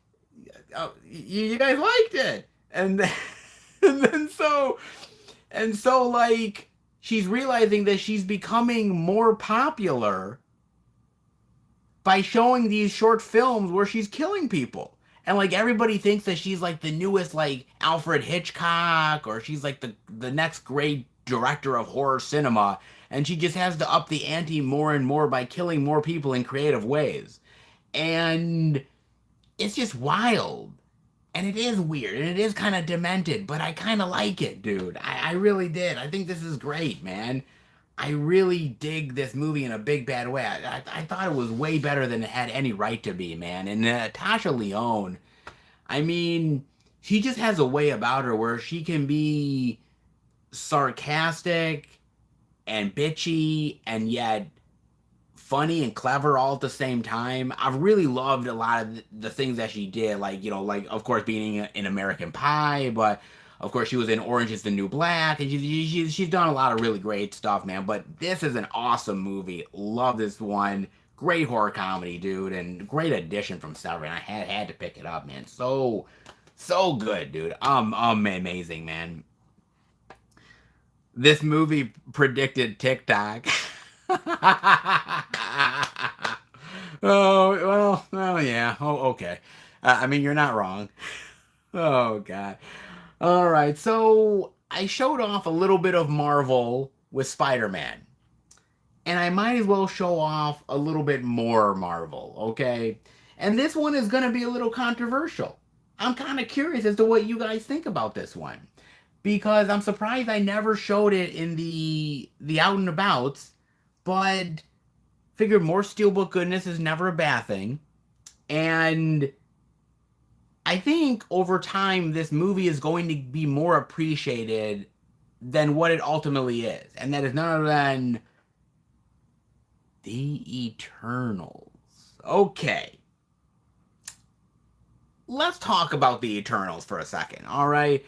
Now, if you guys have seen the Out and About where I talked about the Eternals, you know my ultimate thoughts about this movie, that I actually really enjoy this flick. It's not perfect, but it's actually kind of rock solid, man. And it's kind of interesting because I've seen a lot of people talk about The Flash, right? And they talk about all of the CGI within The Flash and the CGI running sequences and everything. And a lot of people compared it to Eternals and how Eternals is so much better. And I'm like, oh wow, actually people are giving Eternals a lot of credit? Holy shit, man. Like, I remember when this movie came out and people were like fucking railing against this movie, dude. And when I left the movie theater, I'm like, man, I actually really like this movie. Like, actually, it's really good.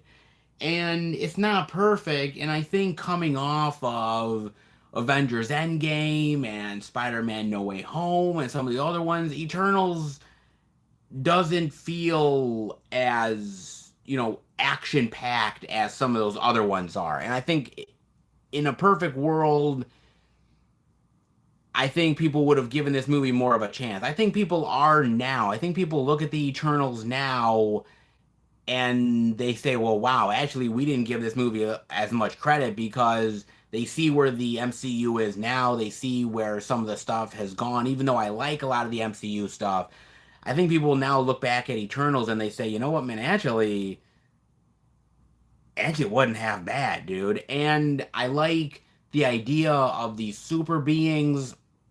I like the idea of they've always been on Earth kind of protecting us, but they didn't quite know the reasons why they were doing it until the time that they were summoned and the fate of the Earth was actually going to be determined. And then they realized, look, we actually care for these people. We actually like humanity and we want to save it. And I kind of like the complications of that. And I'm very curious to see where they put the Eternals going forward in the MCU. I heard rumors about them wanting to do a sequel, which I'd be very interested in.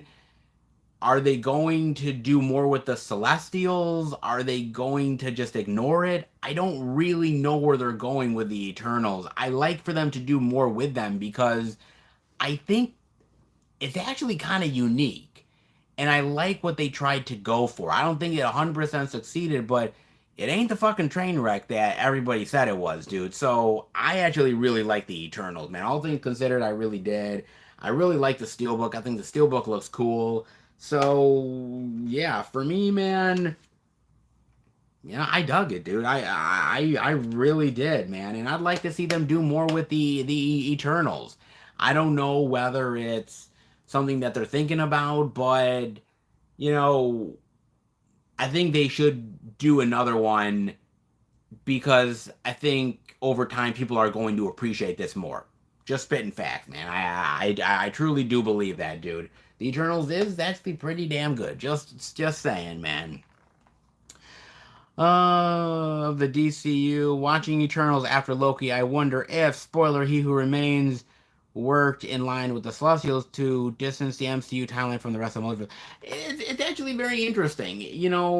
I haven't yet put out the out and about where I talk about Ant-Man and the Wasp Quantumania yet, so I don't want to say what my thoughts are on that, but I'm very curious to see where they go with Kang and where they go with the Celestials, and there's so many things at play right now, and so I don't know where they're ultimately headed, but I'd like to see where they go with that. Put it that way, man. I really would, dude. So Marvel was represented, not bad. I won't talk too much about this one, but it is really, really funny. I really like it, and when the Blu-ray came out, I had to pick it up. A little bit of Chevy Chase goodness to add to the collection. Foul Play with Goldie Hawn, man. This is a funny movie. I really love it, dude. And this is back in the day where Chevy Chase was charming and he's funny and he gets the ladies and he gets a little bit of laughs and he gets out of the way, man. It's really good. It's fun. It's entertaining as hell. I definitely really like it. It's kind of like the heyday of Chevy. Movies like this and Fletch, you name it, man. I really dig it, really like it a lot, and for me, rock solid, brother. Foul Play is pretty entertaining. Just saying, man. I like it.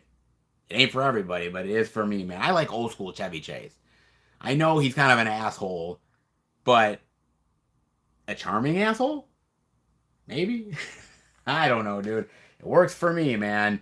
It works for me indeed, dude. So, we got a lot done. There's a lot of really great, phenomenal releases that I've already shown off.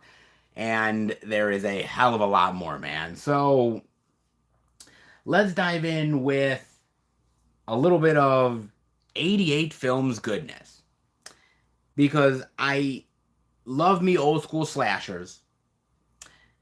And this is one of the best of them. It truly is. I love it, and I knew eventually I wanted to buy this.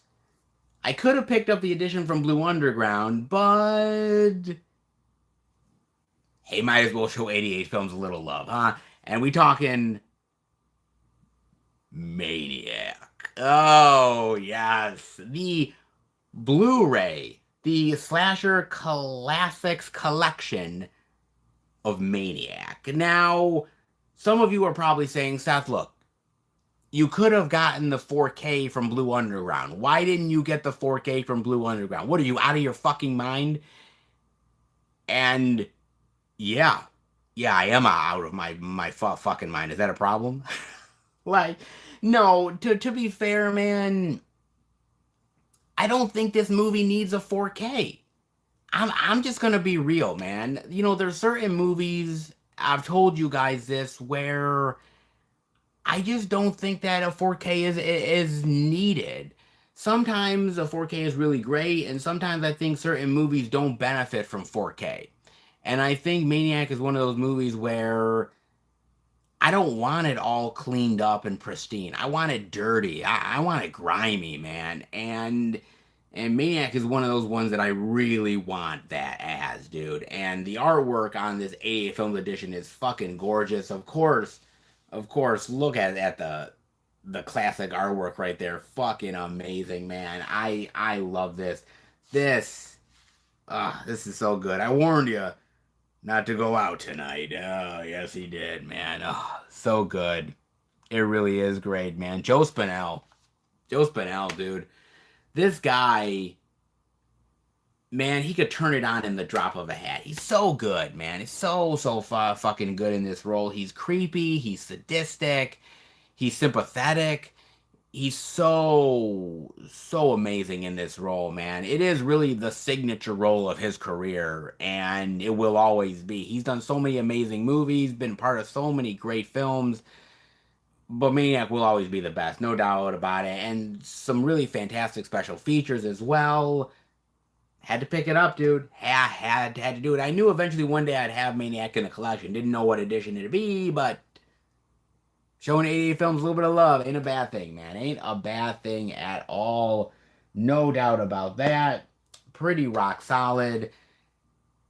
And then we're going to go to a very obscure movie.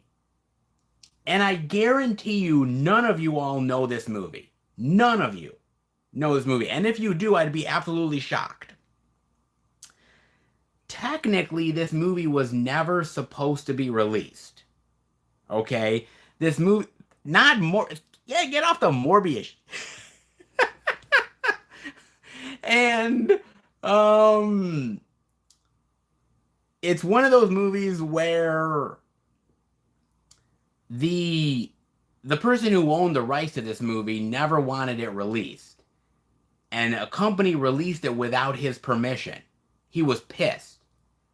People bought it, myself included. Now it's completely out of print, goes for big money on eBay, but I'm not getting rid of it. Actually, it's a pretty good movie, and that is The Farmer. Yes, The Farmer, man. Look at this. Okay, the very interesting one, man. All right, he doesn't get mad. He gets even. Indeed he does, man.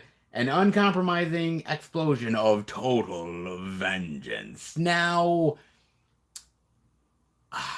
Banana Man himself, the owner of Code Red, Bill Olsen, owned the outright rights to this movie. And for the longest time, it was this running gag where the guy who owns Dark Force Entertainment would always be on his live streams and talking to Banana Man and always saying, "Hey, are we gonna release The Farmer?" And Bill Olsen is like, "No, we're not gonna release The Farmer. Fuck those people. I hate those people. This movie's not gonna make any copies. We're not gonna make any money off of this shit." He would always be really pissy and angry and upset and he would just shut down anything. He's like, no, no, no, no, no, we're not gonna release the farmer. Fuck that. And I guess this this one guy, I don't know who it was necessarily because they won't necessarily say his name, but he released or he got his hands on a print of the farmer, and then he ended up going to Bill Olsen's brother who owns Scorpion Releasing, and he ended up getting the finances to release limited edition copies of the farmer. There's something shady there, man. There's some weird shady shit here. And so they ended up releasing a limited amount of copies of the farmer without Bill Olsen's permission, right? So Bill Olsen never approved of this release. Bill Olsen never once approved of this. I don't think he ever made any money off of this. Okay? And so Bill Olsen's brother and this other person ended up stealing a copy and ended up making Blu-ray prints of it in order to sell it. And it was limited edition on Diabolic DVD. It was a huge thing, man. And I guess there was like ongoing lawsuits. There was all kinds of things, man. True story, dude. It was a real thing, man. And so I got one of the copies before it just completely went out of print and they couldn't sell any more copies of The Farmer. This is a movie that probably will never ever be released again. So the fact that I got one of these copies is fucking phenomenal, dude. I mean, basically, it's about this guy who is an honest farmer who ends up getting screwed over by the bank and a bunch of these suits and everything, and he decides to get revenge. That's pretty much what it is, man. And it's actually not bad. It's actually pretty solid. I actually really enjoyed the movie. I'd say go and watch it. I'd say, find yourself a copy, but I don't think you'll be able to unless you pay big money on eBay, dude. I don't think you're gonna find a copy, dude. I mean, if you have a copy, be thankful that you do, because either you're paying up the ass for eBay or you're not getting it at all, man. I was glad to get it. Slip came in excellent condition, and yeah, seriously, man, they made a lot. They made a lot of limited copies of this, a small amount of limited copies, and yeah, it was well worth it, dude. So yeah, glad I got myself a copy, man. Wild, crazy, true story, but it's actually good. Actually, really like that one a lot, man. Rock solid, dude.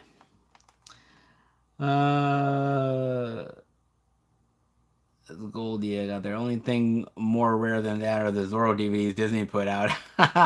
No, it's very rare. It's very, very rare in indeed, dude. So yeah, but hey, that's okay. Rare as it might be, it's still good. Just saying, dude. So now we're heading back to a little bit of Scream Factory goodness.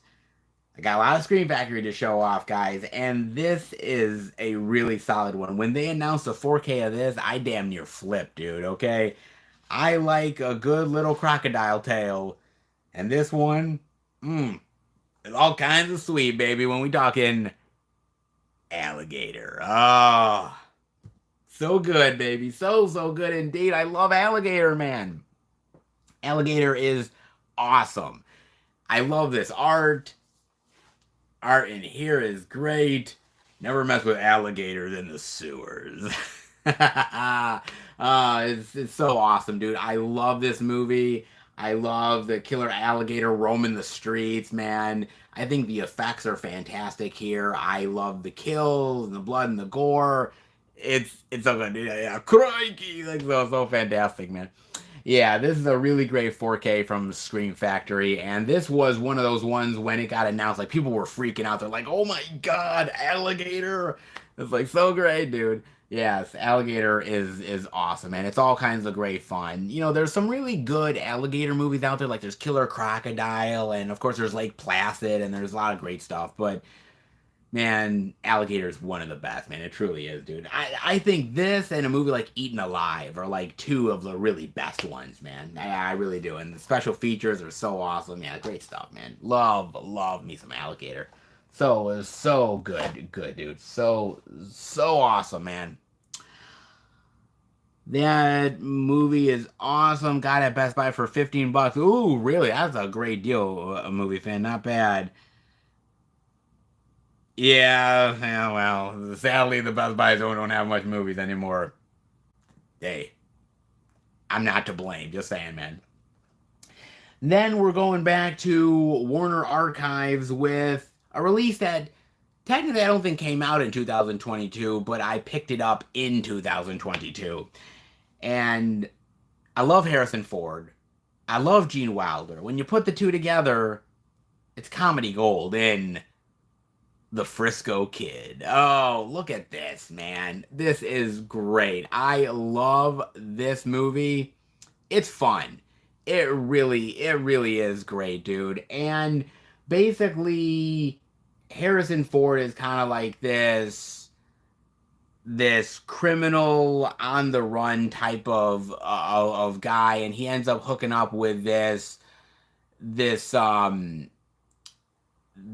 like Hasidic Jew played by Gene Wilder, and all the sort of crazy hijinks that they get into, man. It's actually really fun. It's entertaining. I like it. I think it's really rock solid, man. It is really good. I like this one. I'm an old school fan of Gene Wilder, so for me, anything like this is really cool. So, Frisco Kid, man. Awesome. Love it. Frisco Kid is pretty awesome, man. Let's see. In the store. Did you get the Attack of the 50-Foot Woman Blu-ray that will? I did not. I did not pick that up, man. I'm kind of picky when it comes to Warner Archives. Some I like and some I don't. So I kind of wait on some of that stuff. To be fair, when there's a sale or something like that. But sometimes I get it on release day when I think it's worth it.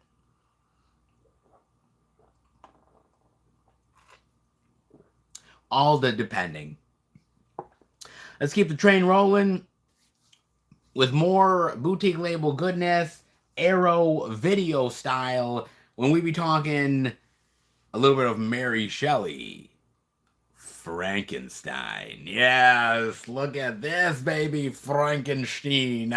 Oh, yes, man. Kenneth Branagh, dude. Kenneth Branagh, man. And, oh, by the way, Robert De Niro that plays the monster. This is a great movie. It's not the best Frankenstein tale, to be fair. It's really not. So animator, the movie is a mess, but I love it. Yeah, it is. It is a little bit of a mess. There's a lot of things that they're throwing at the kitchen sink. Some of it works and some of it doesn't, but I appreciate the effort. And I really like Robert De Niro as the monster, man. He's really giving it his all, dude. I mean, seriously, he really is, man. He's great in here. And I do like Kenneth Branagh here as well. Kenneth Branagh being very Shakespearean, he really knows how to get the drama and the tragedy out of the story. And I think he does it pretty well, man. I mean, there's so many different tales, whether it's the old school Frankenstein or a movie like The Bride with Sting and Jessica Biel. I mean, all the way up to like new stuff that they did, like I Frankenstein and all that shit. I mean, Frankenstein is one of those characters that will always get an adaptation for good or bad, and this is yet another one of them, man. Really rock solid, dude. I enjoy it for what it's worth. It's not perfect, but I tend to give it a go, man. Man, just saying, dude. For the De Niro's on. Okay, fair enough. Oh man, might as well while we're at it get back to a little bit of Vinegar Syndrome goodness. Anybody? Yes, yes, more Vincent love, and you guys know how I love me some really great, good old female in prison movies. And I think this is one of the best of them. When we talking Reform schoolgirls. So young, so bad. So what? Seriously, man. Oh, shocking. Oh, man. So good, dude. I love Reform Schoolgirls. It is really great. It's badass. It's funny. It's over the top. It's ridiculous. It's cheesy as shit. And I really don't give a fuck, man. It's so great.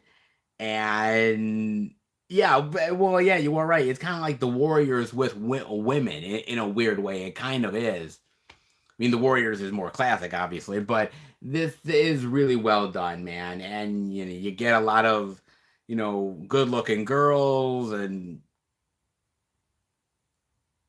yeah, you get the hint. You get a lot of stuff, man. It's just fun. And I like these type of movies. I don't know why. They just pique my fancy. Who the hell knows, dude? But Reformed Schoolgirls is really great with the out of print slipcover because the slipcover is very, very much out of print in a big bad way. But I had to pick it up, dude. Love these type of movies, and Reformed Schoolgirls is so awesome. Had to pick it up. No brainer. No brainer indeed, man. Absolutely. And then we're going to Studio Canal. Because when you're talking about badass chicks, yeah, they could be in prison, but generally speaking, they could also be warrior princesses, right? Yeah, they could be. Because if you're going to go toe to toe with Arnold Schwarzenegger, you better have the goods. And she definitely does in Red Sonja. Yes, the steelbook. Oh, by the way, of Red Sonja. Look at that. Woo! Little bit of Studio Canal love, baby. Oh man, Red Sonja, baby. Okay, it's not nearly as good as Conan. All right, we can all be fair about this. It's not really as good as Conan at all, man. But I think it's still fun. I still think it's entertaining. Yes, it's cheesy, a little bit cheapo. Fair enough. You ain't wrong, but I really like it. And I like Brigitte Nielsen as Red Sonja. I really do, man. Brigitte Nielsen, back in the day, man, was a gorgeous woman, man. And she was badass, dude. She was intimidating as shit. And, well, you know, later in life, not so much. Especially when you're dating Flavor Flav. Yeah, that was a mistake. But, to be fair, before all of that, she was Red Sonja, and she was actually really good, man. Okay, so I definitely dig this movie. I like the sword and sorcery and, badass, princess type of movies, man. And it is really good, dude, for what it's worth. A step below Conan, yes, but still appreciate it, man. And by the way, Arnold is really great in this movie as well. And common misconception, because everybody thinks in this movie he's playing Conan. He's actually not. He's a completely different character. But for some reason, everybody thinks he's playing Conan.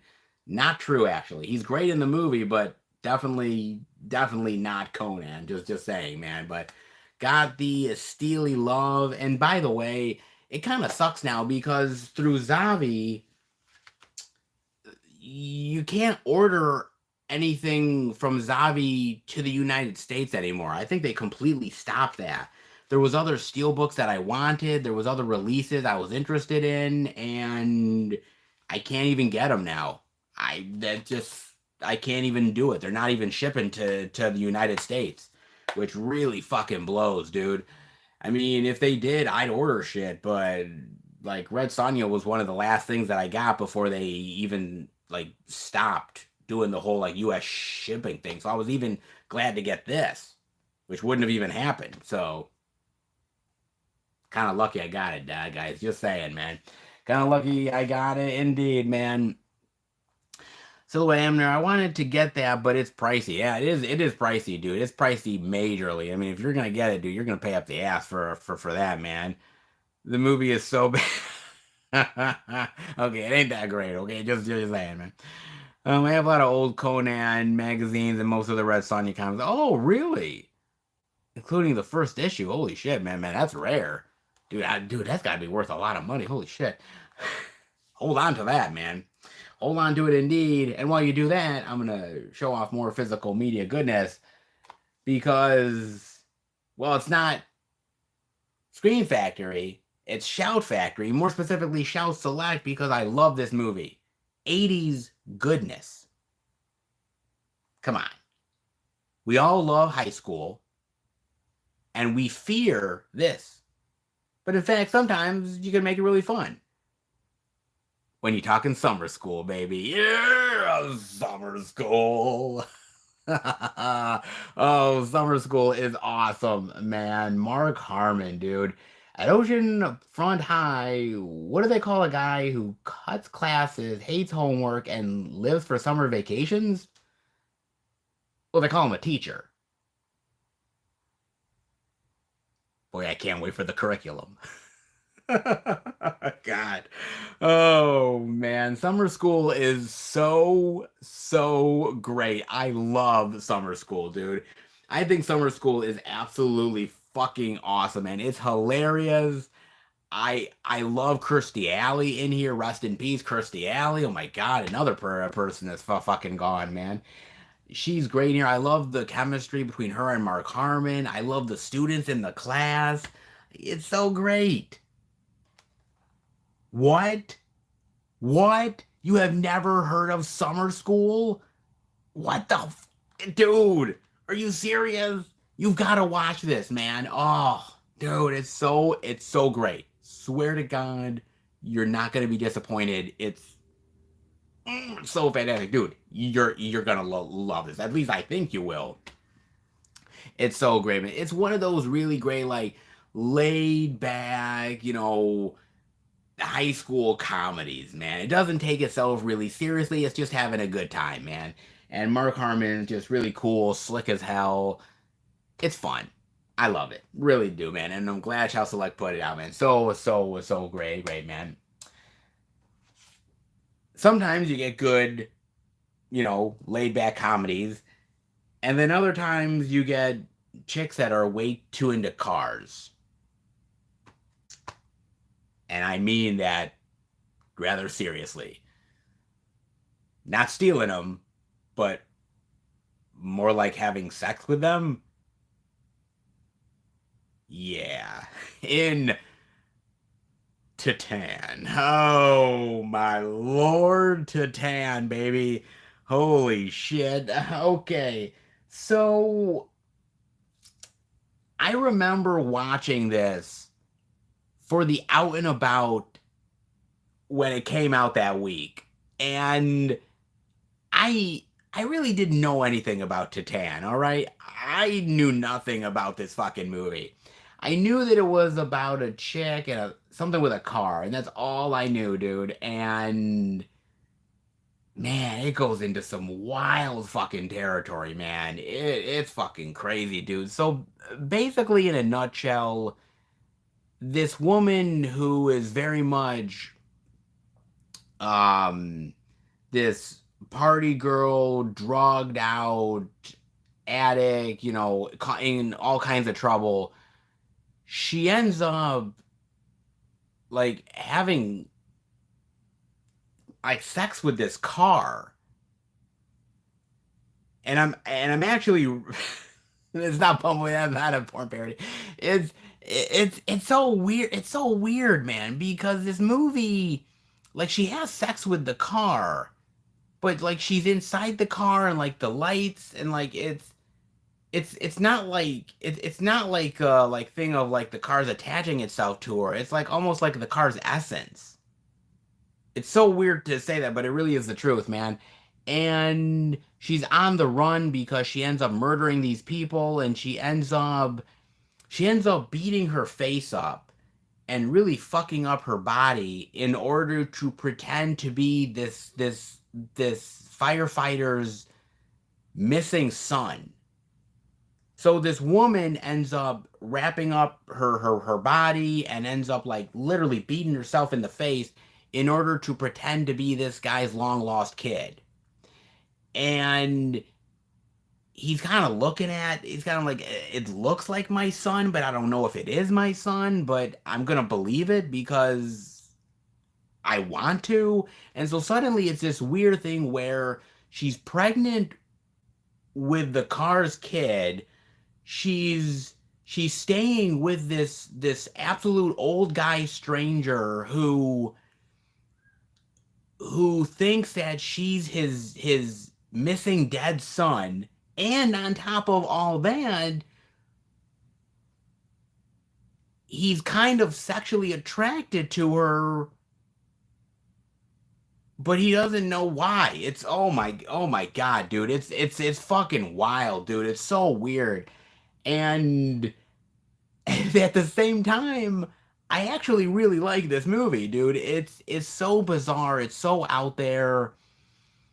It's really talking about like gender identity and about um repressed sexual feelings and fantasies. And oh my god, dude, it's crazy. Wow. And this is the same chick that directed Raw. Do you remember Raw? That movie with the chick who's the vegetarian who ends up actually accidentally ingesting meat, and she kind of becomes kind of very ravenous. Do you remember that one? Because that's really good. I own that in the collection, and this is just as weird, if not weirder. But I really like it. It's not for everybody. This is very avant-garde. This is very much art house, but I actually really enjoy this movie a lot, man. It's not a movie that I'm gonna be popping out on like a Saturday night hanging out with friends, but ever so occasionally, if I'm into weird art house flicks, sure, why the hell not, man? It's odd, it's ridiculous, but it's actually really well done. And the acting is phenomenal in this thing. So, as weird as it might be, it's actually pretty goddamn solid. If you like that sort of thing. Just saying, man. Just saying, indeed, dude. We'll get off the weird train, I swear to God, dude. But we might as well get on to some more 80s goodness, right? Because, look, when the commies are invading us, we need people that are going to stand up for truth, justice, and the American way. And when it comes to these kids, you bet their ass they're going to deliver. When we talking about Red Dawn. Oh, yes. Look at Red Dawn, baby. By the way, the Best Buy exclusive steelbook of Red Dawn, man. Look at this, dude. Patrick Swayze, C. Thomas Howell, Leah Thompson, Charlie Sheen, Jennifer Grey. That's one hell of a cast, baby. That is indeed one. Look at that. Oh, that is great. Awesome sauce, man. Red Dawn is awesome. Red Dawn is fan-fucking-tastic, dude. I love Red Dawn, okay? It's really a great sort of like, invasion movie where these teens have to really step up to the plate and be the badasses. It's so well done, man. And I think the acting's phenomenal here. Young Patrick Swayze, young C. Thomas Howell, young Charlie Sheen, man. But I think it's really entertaining. I love the action sequences in here. It's really, really great, man. So for me, I really, really love Red Dawn. The original, not the remake, dude. The remake is, ugh, dude, hot garbage, man. But the original is so fantastic, and I had to pick up. Come on, I had to pick up the original. I could have gotten the regular Shout Select release, or I could have gotten the Red Dawn Best Buy release. Think I chose right. Think I did, man. Not half bad, dude. Ooh, thank you to the $5 super chat from Silhouetted Animator. Thank you, man. Could be worse watching the ending of Into the Void with parents. Ooh, yeah. Sorry, man. I feel for you. I do, man. Hey, Crasha, how are you? What's going on, Crasha? Thank you for being part of the live stream, man. I know it's late. I get it. Thank you for staying up with me, man. It's cool. Thank you. Appreciate it, man. On to more Scream Factory goodness. Might as well, because this one was an old school Blu-ray release from Scream Factory. Got the 4K upgrade. Never actually ended up having the Blu-ray. So glad to finally pick that up, and that is none other than good old Cat People, baby. Yes, look at that, man. Natasha Kinski, Malcolm McDowell, John Hurd. They are something more than lovers who are about to become something less than human. Oh, yeah. Look at that. Woo. Man, Natasha Kinski back in the day. Jesus Christ, man. Good Lord. This is a really great remake. Cat People is an old movie, black and white, way back in the day, which is actually a really good flick, all things considered. But I actually really like the remake, man. I like going into more of the incest brother sister relationship and how they're turning into these feral beings and this ritual that they have to do and how she doesn't want to do that and how she's being pushed and pulled by her brother played by Malcolm McDowell. So great, man. I love the transformation effects. I love all that stuff. It's kind of like Sleepwalkers, kind of. I think it's better than Sleepwalkers, even though I like Sleepwalkers. I think it's better. I think it's more artistically done than Sleepwalkers is. Sleepwalkers is very cheesy, but I think the acting here, I think is actually really solid. I really like this movie. Very sexy and twisted, but really well done, man. I've always liked Cat People, and when they announced the 4K, I knew I had to pick this sucker up, man. So good, dude. So phenomenal. Definitely had to do that. And then I ended up picking up, and I believe this was actually, I'm almost positive that this was a Shout Factory exclusive. I think this was. And when they announced it, I knew I had to pick it up, man. I knew I had to because look, when you're talking about cheesy outer space movies, man, you get me when it's Dennis Hopper, dude. You truly is when we talking space truckers. Oh my god. Space truckers, baby. Dennis Hopper, Steven Dorff, Charles Dance, Debbie Mazur. You remember Debbie Mazur? Oh my god, man. That's a blast from the friggin' past, Debbie Mazur, dude.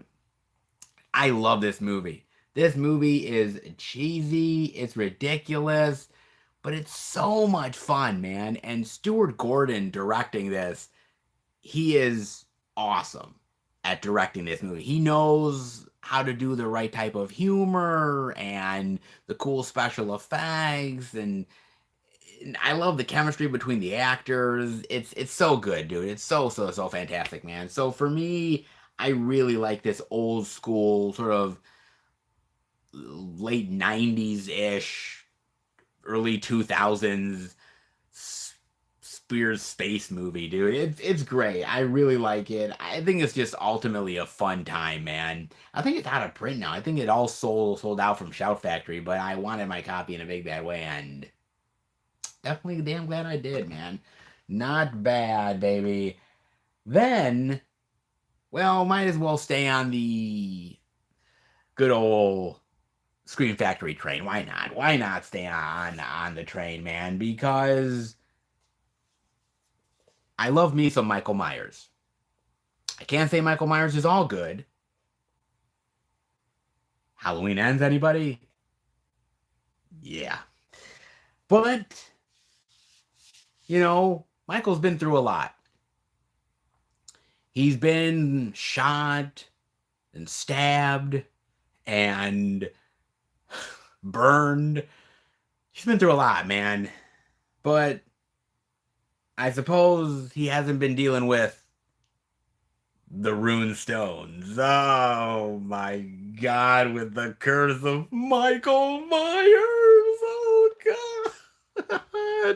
Oh man. Oh, good God, dude. Yes, I did get the curse of motherfucking Michael Myers, man. Goddamn, did I, dude? Okay, so this movie is not the best in the franchise. Okay, but is it the worst? No, it's not the worst, man. I think there is still things to like in this movie, man. I like Donald Pleasance here. I've always liked Donald Pleasance as Loomis. I think he's always been amazing and he's always been really great, dude. I mean, even when the movies got ridiculous, Donald Pleasance still delivered every single time, dude. And by the way, Paul Rudd, right? Paul Rudd as Tommy, yes, he does an amazing job here as well. I really love him in this movie as well. It's kind of weird though because they do the whole like Jamie situation from like part 4 and 5 and they kill her off. I think, well, depending on the cut that you watch, because the producer's cut has a different ending to her character than the theatrical cut does. It depends on what you're watching, man. But I will say this though, I do love the producer's cut. I think the producer's cut is way better than the theatrical cut is ever gonna be. There's certain things in the theatrical cut that I like, but the producer's cut is so much better, dude. I really do, man. I think it's a good little Halloween movie. It's kind of, you know what it kind of is to me? The Curse of Michael Myers is kind of like the Jason Goes to Hell of the Friday the 13th franchise. You know what I mean? Like if you kind of compared the two, like like now there's the whole like Thorn called and there's the Rune Stones and there's the whole like Man in Black thing and it it just like it became like the mythology like it ended up like just converging all into one. Like literally like it just was a huge like diarrhea dump. Like it really was, dude. I mean, it was a fun, interesting diarrhea dump, but it was still one regardless, man. But I really do like this movie for what it's worth, man. It ain't perfect, but I like some of the kills and the brutality, and hey, Donald Pleasance still delivers for what it's worth, dude. And all the special features too. It's pretty goddamn rock solid. And the 4K love at that. Not bad, baby. But if I got Halloween, The Curse of Michael Myers, he's been taking out the family. He's been trying to kill all of the Strodes, but he still's got to face one of them. The final confrontation, the final countdown, when he deals with Jamie Lee Curtis one more time in Halloween H2O. 20 years later. Well, now it's actually even more, but fuck it. Oh, man. Look at that. Look at that, baby. Oh, my God. This summer, Tara won't be taking a vacation. You bet your ass it won't, man. Oh, dude. Okay. I like this movie. I really do, man. And here's the thing about it. For me, and it's just me, you guys may disagree with me, that's cool. This is the last time that Jamie Lee Curtis ever fights my Michael Myers. Well, wait a minute, Seth. No, what about Halloween 2018? Halloween Kills? Halloween Ends?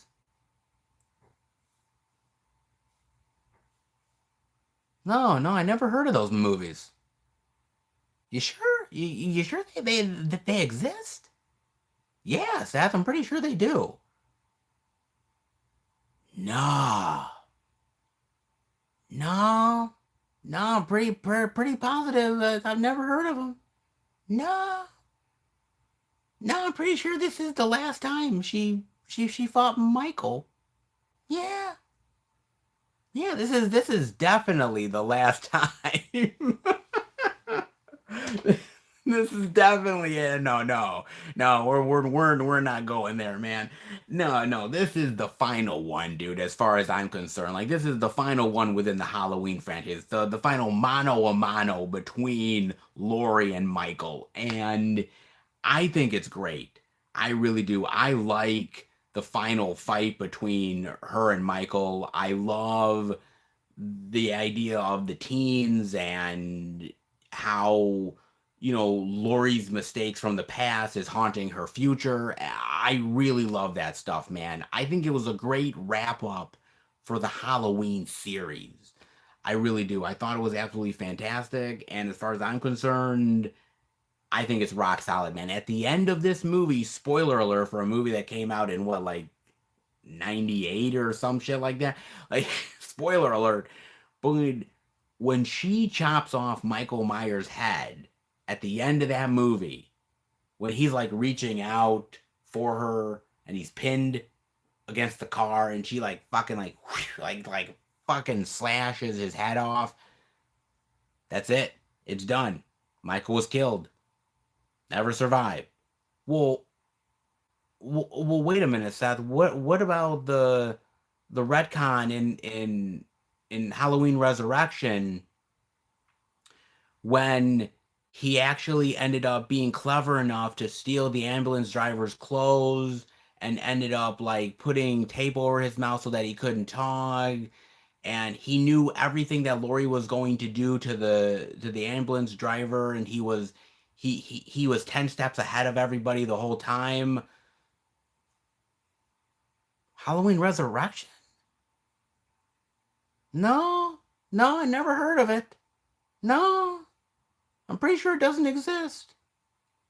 No, no, yeah, yeah, you know that movie where Buster Rhymes karate chops Michael Myers? No, no, not at all. Don't remember it. Don't remember it at all, man. Halloween H2O is where it ends for me. That's it. That's it. There's nothing else. It goes from Halloween all the way to Halloween H2O. Done. No more.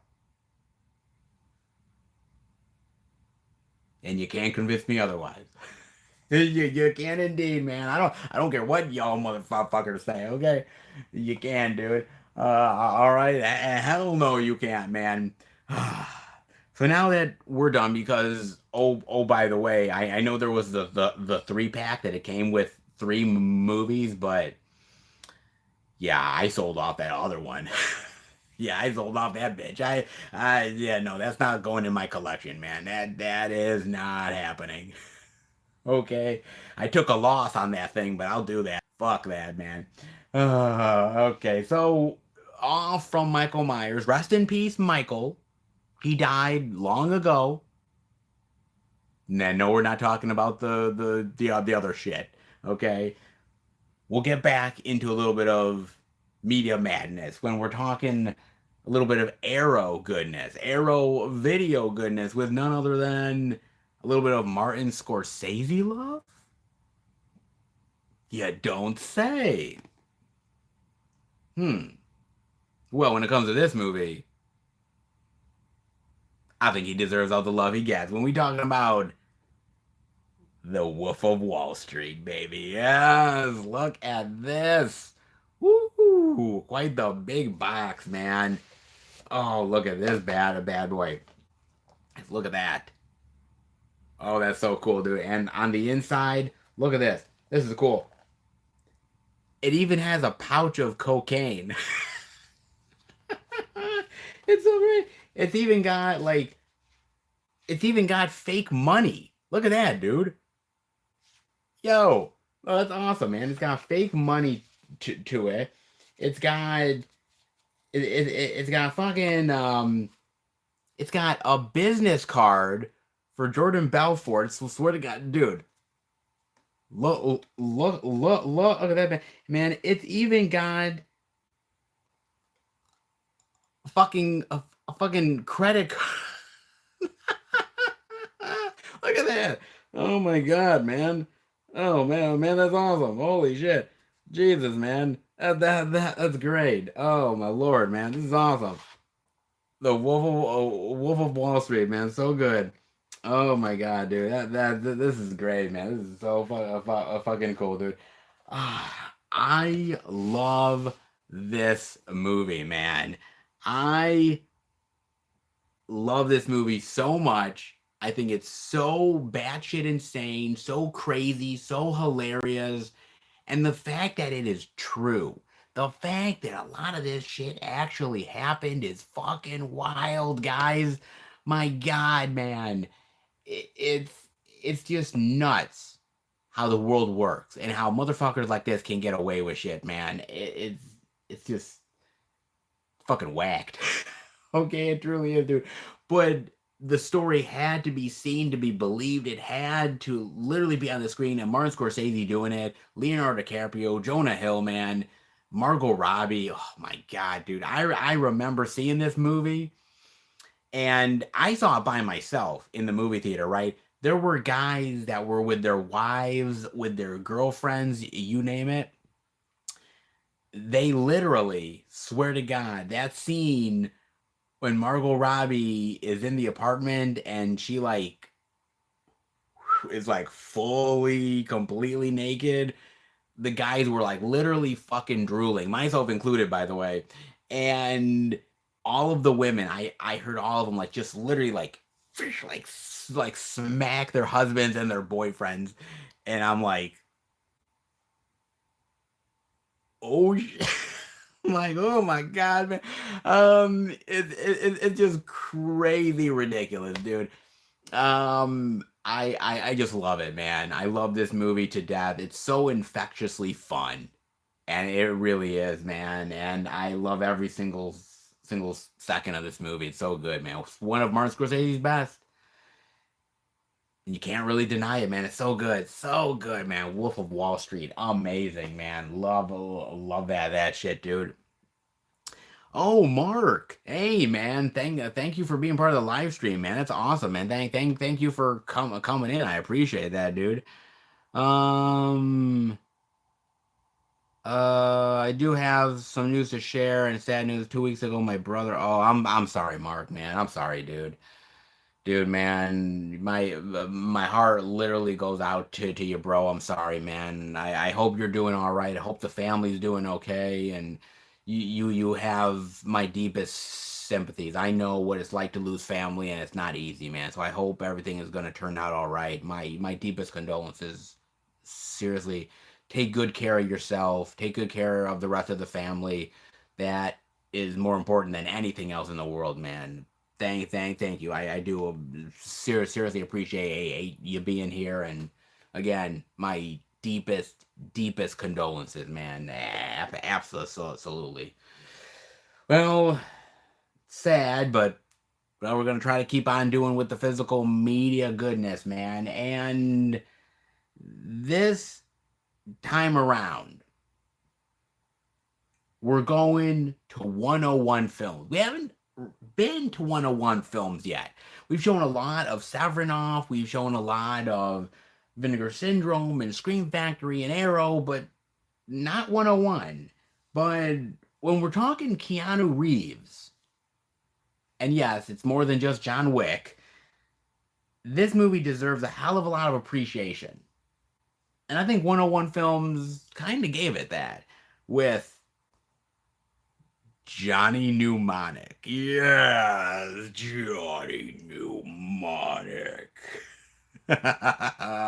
Look at this, man. This is a wild, hard box, man. Look at that, dude. That is colorful as hell, man.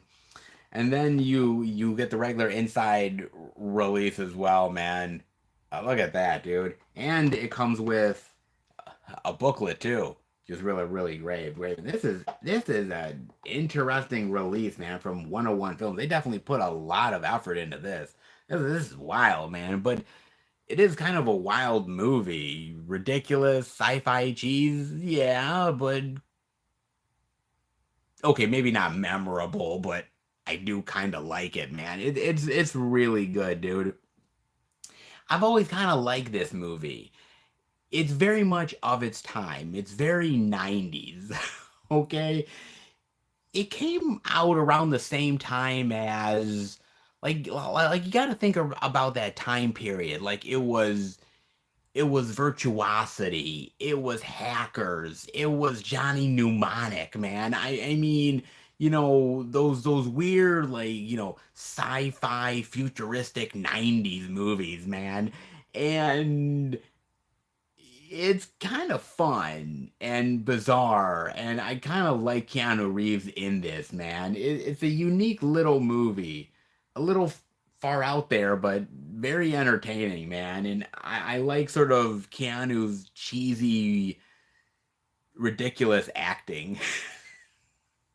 Keanu Reeves is not the best actor, dude. I'll freely admit it, but I think Keanu does well for what it's worth. And in the right role, I think he brings it to life pretty well. I don't know if Johnny Mnemonic was necessarily one of them, but I kind of liked it for what it was worth, man. And so I definitely had to pick this release up, man. It's a unique release for sure, man. But for an old school 90s sci-fi cheese, why not, dude? Why not indeed, man. Uh Yeah, physical media forever, man. No doubt about it, baby. No doubt indeed. Even for Johnny Mnemonic. Even for Johnny Mnemonic, indeed, man. But we might as well go back to Scream Factory. Because, yes, I still have more Scream Factory to show off, man. Because this is another old school Blu ray release that got re released on 4K, which I had to buy because I like horror. I do, man. Especially when it's Toby Hooper. Even better, baby, with the Funhouse. Oh my god, man. Pray to get in, pray to get out. Oh, yeah. Look at this, man. Oh, so good. Oh, so fantastic, man. I really do enjoy this movie. And it is. You're right. It's a fun movie. It really is fun and kind of highly underrated in Toby Hooper's filmography, right? I mean, when you think of Toby Hooper, you think of Texas Chainsaw Massacre. You think of Life Force. I mean, you think of a lot of really great movies out there. Texas Chainsaw too, but Funhouse kind of gets a little bit pushed to the side, but it is a really great little movie, man. I like the effects in here. I like the weird, you know odd creature looking motherfucker that is going around killing people. It's kind of a blast of a movie, man. It really is kind of quirky and a little over the top and cheesy, but I dig it. And for the 80s, I think it works really well, man. I never picked up the Blu-ray, wanted the 4K, and I got it. Why not, man? Why not? Indeed, dude. Mark, Funhouse, one of my favorites and doesn't get discussed very much. I agree. It's very underrated, Mark. I really like this movie, dude.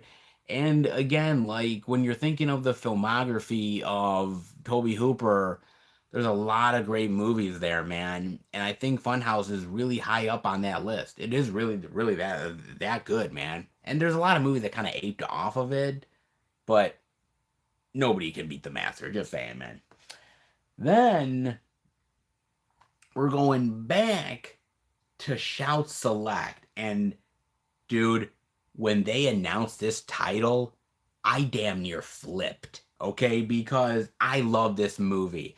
And I saw everybody on fucking Blu-ray.com, everybody fucking taking a piss on this movie, everybody being like, oh man, they're releasing this crap.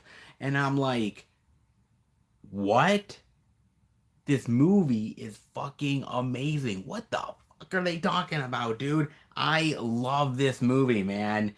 You know, Brad Pitt has been in some weird shit, but I think this might be the weirdest of them all. but I happen to really love it.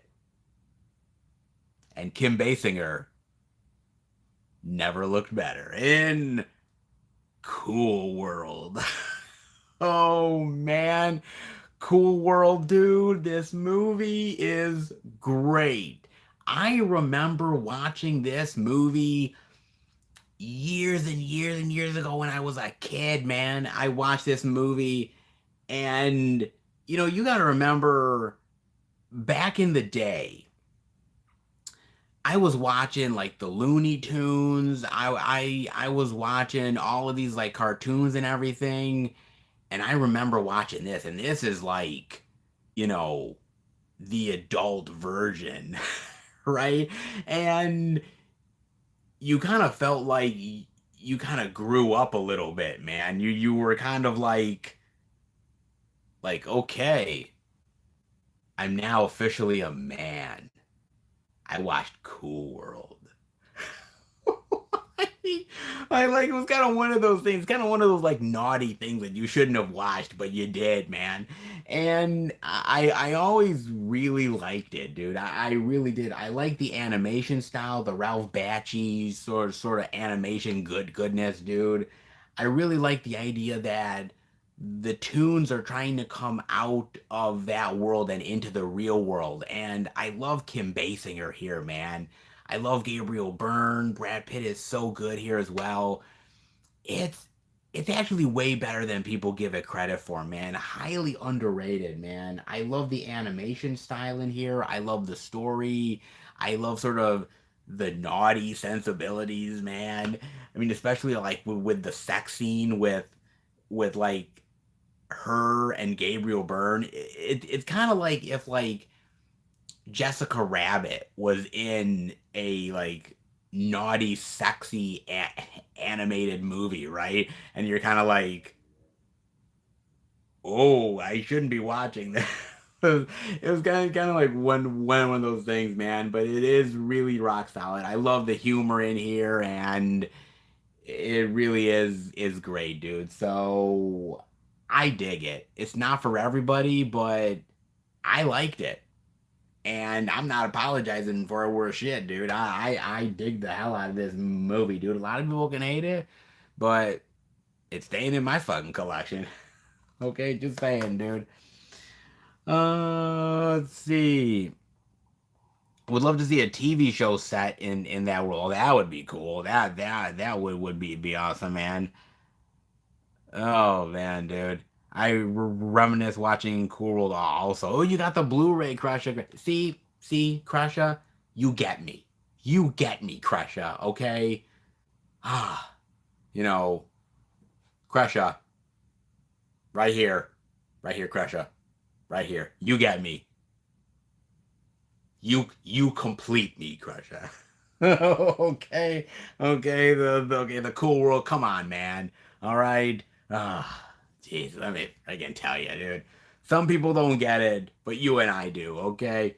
Oh man, they're just not cool like you and I are. Just spitting facts. Just spitting facts, man. Ah, well, enough of Cool World, but still on the insanity train because we're going back to MVD with Nicolas Cage. Because yes, you can watch Renfield and you can get all the Renfield goodness. But if you want a little bit more of vampire Nicolas Cage action, you'll be picking up Vampire's Kiss. Oh man, seduction, romance, murder. The things one does for love. Oh man, I love me some Nicolas Cage, man. I love Nicolas motherfucking Cage, dude. And this is just straight up ridiculous, over the top Nicolas Cage, man. And he just embraces it fully, and I fucking love it, man. He just gives it his all in this movie, and it's so fun and it's so goddamn entertaining. And God, I dig this movie. If you have never watched it, it's over the top. Nicolas Cage is definitely being like crazy, wild Nicolas Cage, but dude, you're gonna have a wild time watching this. It's so fun, man. Vampire's Kiss is so great. Jennifer Beals is in this as well. Maria Conchita Alonso as well. It's got a great cast, great sense of humor. Rock solid, dude. If you've never seen Vampire's Kiss and love Nicolas Cage, watch it. It's so good. See? Mark, Vampire's Kiss is a great film. Yes, it is. It is awesome. Thank you. Thank you. You get it. You get it, sir. Uh, Enough of that. We'll dive into more Arrow goodness because we're back on the Arrow train. And this is a movie that I love. So 90s, but the cast is so awesome. It's one of those really great like sci-fi premises that I think they do a really great job exploiting in a really great way in this movie, man.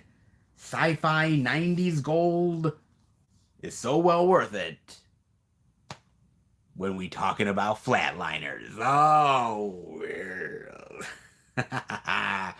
Flatliners, man. The cast here is so goddamn epic. Kiefer Sutherland, Julia Roberts, William Baldwin, Oliver Platt, Kevin motherfucking Bacon, dude. Oh my god, man. So fucking awesome, man. I love Flatliners. Flatliners is great, man. And I love this movie even more after watching the remake. Because I remember watching the remake. I went with Bob to the movie theater watching it. And I was like, dude, like, Flatliners can only be made in the 90s, can only be made with this group of actors, and it's just got to be that time period. And I just love the idea of this experiment gone wrong and how it's really affecting their mind and the reality around them. It's so good, dude. And Arrow did a great job with this release. I love the cover to this, the special features. So fantastic. Flatliners is great 90s sci-fi goodness, man. So good. Love this movie, man. Had to pick up the Arrow edition. Had to. So Animator, yo buddy, my eyes are getting a tad heavy. I'll catch you on the next video. Great movie selection and stuff. I'll look into it. Thank you for being part of the live stream, So Animator. Thank you for the super chats. I really appreciate it. Dude, you're a rock star, man. Thank you so much. Have a good night. Can't wait for you to watch the rest of the live stream here. Mark, I'm a big fan of Nicolas Cage, so am I. Flatliners is an awesome film. Never seen the movie, but the package got me. Dude, Crusher. The packaging is awesome. Look at that. Look at that, man. That is awesome. So cool. It's so great. Yeah, it's 90 sci-fi gold, man. Love it. Love it, love it, love it, man. On to the next, when we be talking about some more Studio Canal goodness. I've never had this one in the collection, but I love a little bit of Stallone in the collection every now and again. And this one definitely deserves it, and that is none other than Rambo. Yeah. Look at this. This is the limited edition steelbook, right? Because it comes in this really great like plastic case here. And then once you take it out, it has the steelbook right here. Like he's hiding in like the jungle with like the woods and shit. Look at that, man. That's so fucking cool. And like like the actual wording is kind of indented in like dog tags for like the military. Like that's really fucking cool, man. That's really great. Look at that. That is awesome.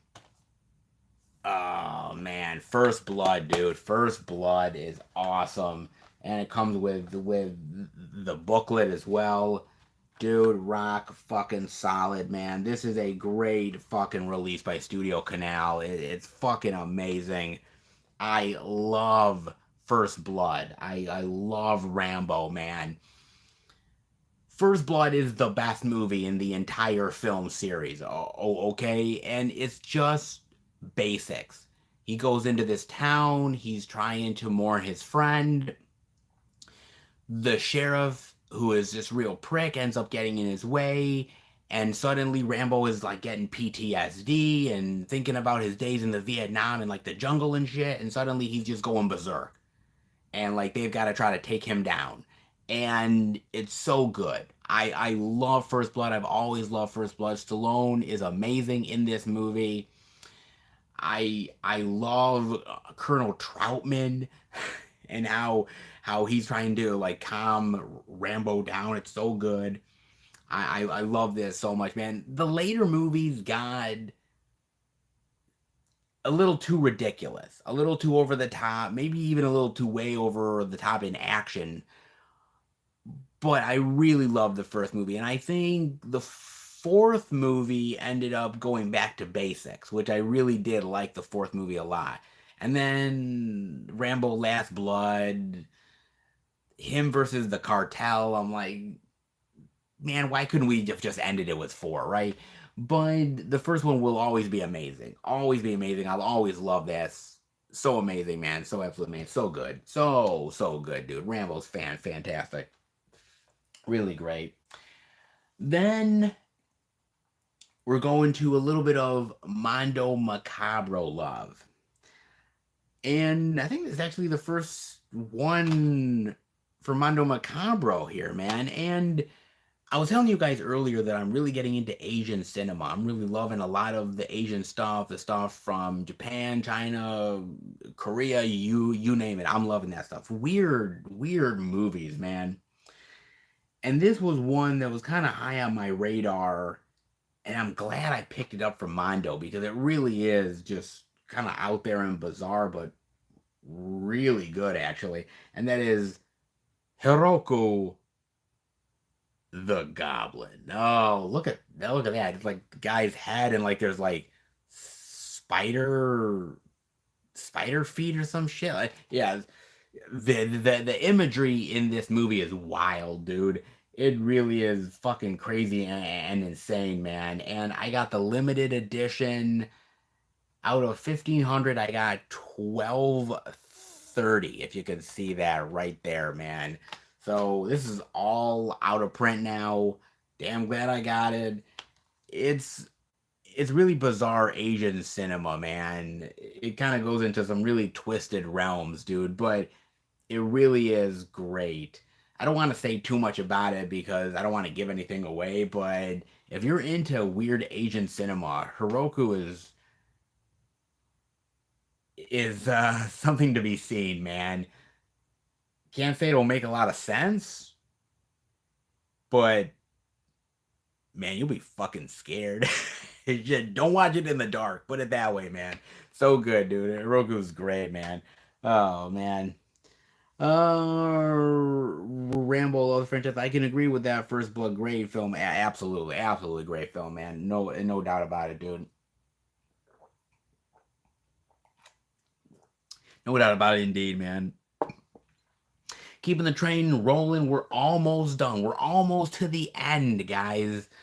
I'm telling you, we're not going 6+ hours with this bitch. We're not doing it, man. But we still got a little bit of ways to go. So let's keep the train rolling.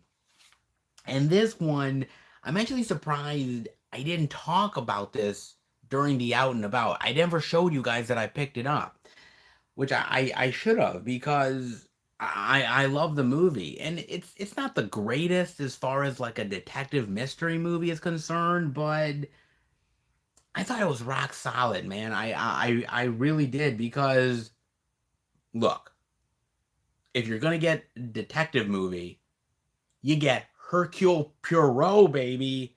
Kenneth Branagh with Death on the Nile. Death on the Nile, indeed, man. The 4K of Death on the Nile. You know what? Look, man, I like this franchise. I really like Kenneth Branagh playing Hercule Poirot. I really like how he's directing these movies. I like the actors that he's getting for the roles. Yeah, some of it is a little bit more predictable than others, to be fair. I get it, but I still think these movies are rock solid. They're fun. You go on this great little adventure mystery and you have a good time while watching it. And hey, that's all I'm really asking for at the end of the day, man. I really like these movies, this one and Murder on the Orient Express. I think Murder on the Orient Express is a better movie, but all things considered, this is still very rock solid, man, and I still really enjoy it for what it's worth. I still really like this flick, man, and I actually can't wait until they do the next film, which I think is coming out either next month or October, somewhere around there. That actually looks really good, man. More Hercule Poirot in the collection can never be a bad thing. Come on, murder mysteries? Who doesn't love that shit? Love that shit at all. But then we're getting back to Arrow Video, man. We're doing more Arrow Video goodness because I can't help myself. I love this shit, man. And Arrow Video every now and again puts out obscure slashers, movies that are not exactly the most popular within the 80s slasher craze, but ones that deserve their just desserts. And this is one that was quite interesting because his grave is empty, but his corpse is cold in the Scaremaker, or as other people like to call it, Girls' Night Out. Yes, indeed. The Arrow exclusive slipcover of the Scaremaker right here, man. This movie is kind of interesting, and I actually really like this. It's one of these obscure slasher movies that really ended up aping off of all of the slasher craze that was happening at the time, man. You know, the Friday the 13th and the Halloweens and the Black Christmases and all of these other ones that were coming, and all these movies that kind of just took the idea and ran with it and did their own thing with it. Movies like Final Exam and all that shit. And I really do like the Scaremaker, aka Girls' Night Out, man. I really do. You know, about these teens that are, you know, celebrating like this party that they're having, and the idea that somebody from this mental institution escaped. Or did they? I won't give it away. Okay? I won't give it away whether it's the actual insane mental patient or whether it's somebody else. But I really like the characters. I like the kills. And I think it's actually kind of fun, all things considered, man. I really do. I really dig this one a lot, man. It was way better than I think it had any right to be. Some of these obscure slasher ones are really boring, but Scaremaker, Girls' Night Out is actually really fun, man. And I really did enjoy that one. Not bad, man. Not bad at all. Speaking of horror goodness, one of the newer releases that came out in 2022. Actually, a really solid movie, man. Great little horror comedy. Because when we're talking Bruce Campbell, he's not just all about the Evil Dead love. He also likes Black Friday. Bruce Campbell, Devin Sawa, Michael Jai White. What? Yes, exactly, man. This is a great little movie. I really like Black Friday, dude. Basically, what it's about is it's about this toy store that they're doing the Black Friday sale. You know, people who are ravenous, all the customers that are fucking, you know, just ready to pounce on your ass for a fucking sale, dude. Okay? And the idea that there's something weird going on with some of the customers. Like, they're turning into these weird creatures.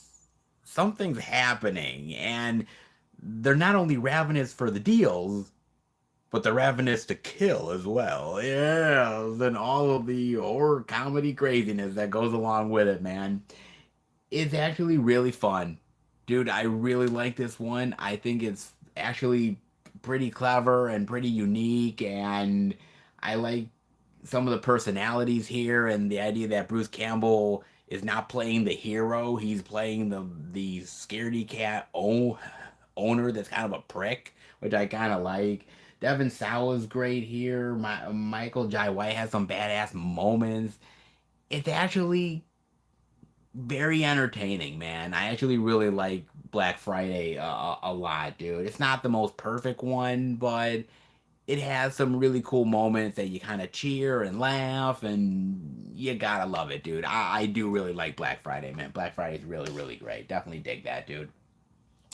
Then we're heading back to Arrow Video. Indeed, we are. Oh, Mark says Black Friday is a cheesy good flick.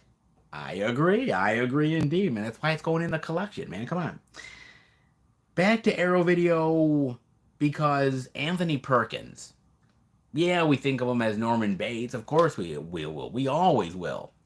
But sometimes he's on the verge of the edge of sanity. Yes, indeed he is, man. Look at that, baby. Double the terror. Double the fun. Yes, indeed, man. Anthony Perkins hasn't been himself lately. You don't say.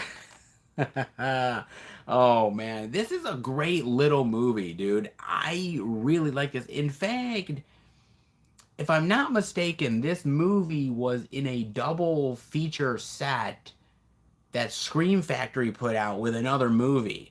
And eventually Arrow Video put their own edition out separately, and that's when I picked it up. But it's a cool little Dr. Jekyll, Mr. Hyde tale, where basically Anthony Hopkins plays this aristocrat type of scientist who ends up experimenting, and he ends up doing something where he has an alternate personality. And when that personality comes out, hell breaks loose. Yes, indeed, man. He's so good in this movie, man. I just love him playing the good guy and then start to be like...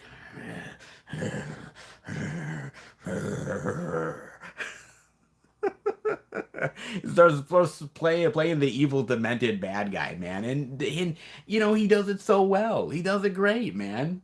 He's awesome. He's the master. He's so great here, and yeah, it's not as clever as Psycho, not even close, man. But I really enjoyed it. I thought it was fun for what it was, man. A good little time waster of insanity goodness. I can dig it, man. I love me some Anthony Perkins, and he does an amazing job in this movie, man. He's awesome. Definitely had to pick that one up, dude. And then, going back to some Shout Select love, because I praised Jim Carrey for Man on the Moon. A great dramatic tale that he does an amazing job at. But what is he good at? He's good at being funny. And one of the best comedies that he has ever been in, will always be in, and it just gets funnier every time I fucking watch it, and that is Liar Liar. You can trust me. Yes, man. Liar Liar. So good. Dude, I love Jim Carrey, man. And I love the fact that Jim Carrey plays this lying, deceiving, good intentioned, but he just can't help himself. And the idea that he ends up getting to be this honest guy because of this wish that his son ends up making. And he can't lie. No matter how hard he tries, no matter what he does, he just cannot lie, man. And all the hilarity of it. Liar Liar is so good. so good, man. Jim Carrey's on fire in this movie. He's so great, man. Just the batshit insanity that he goes through, just going out of his way to try to lie, but he just can't do it. He's like, he's just doing his best, man, but just can't do it, man. Dude. If only, man. It's great. It's fucking awesome, man. When they announced that they were putting this out, it was a no-brainer of having to pick this thing up, man. It's so good. One of Jim Carrey's best comedies, as far as I'm concerned. Fucking awesome, dude. Great, great flick, man. And then we're going back to Arrow Video goodness, man. We're going back again because another one of these obscure slasher movies that is actually pretty goddamn good and I think deserves a lot more love. And I'm kind of glad that Arrow put it in there, and that is Raging Fury. Oh, look at this, man. Raging Fury, or as it's also happened to be called, Hell High. Oh, man. This is great. Okay, this movie came out in 1989, and you gotta remember that the slasher craze by 89 had sort of died down, had absolutely crumbled, right? Because, nobody was really watching slashers anymore. They weren't really as popular as they used to be, and so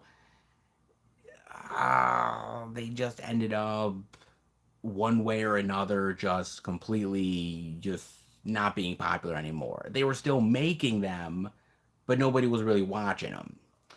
And it's a shame because Raging Fury's really good. Like, really, really good, man. I mean, it's basically about these high school students who are terrorizing their teachers, and these kids are dying, but who is doing it? Is it the insane teachers, or is it one of the students, or is it somebody else? It's a very unique, funny, and horrific flick with some really great kills in it, man, and some really quirky personalities. I really like this movie, man. I think it's rock solid. I think it's great. Arrow Video did a great job with this. Looks awesome, man. Had to pick it up. Had to get it. No doubt about it, man. We have a few left to check out, and then we are almost done, man. Wow. It's been a ride. A over 3 hour ride, but we're almost getting there, guys. And this one was one of the really great surprises that I found in 2022, man. I really loved this movie. I thought it was fucking amazing. And I think it's scary as hell, dude. It's highly underrated. You cannot find this at any of the stores anymore. Not Best Buy, not Target, not Walmart, nothing. Nobody is carrying this anymore, man. Nobody at all, dude. But if you get a chance to find this or buy it, I do it because it really is great, and that is Antlers. Antlers is really fucking good, guys. Man, this is amazing. It's one of these sort of Guillermo del Toro presents movies. He didn't direct it, but he is basically presenting it, basically giving his stamp of approval to it. And it's basically, I believe it's basically the myth of like the Wendigo or something like that, where the Wendigo attacks you and you become part of the Wendigo or you turn into the Wendigo. It's a really very fascinating movie. It's very ominous and dark and creepy and sinister and sort of like the loss of innocence with the child. Like I love this movie, man. The effects are great. The Wendigo stuff is fucking awesome, man. I loved it. I thought it was fucking brilliant, dude. I was not expecting it to be half as good as it is, and It's rock solid, man. It really is fan-fucking-tastic, man. If you guys ever get a chance to watch this, do it because damn, is it good, man. It really is great, dude.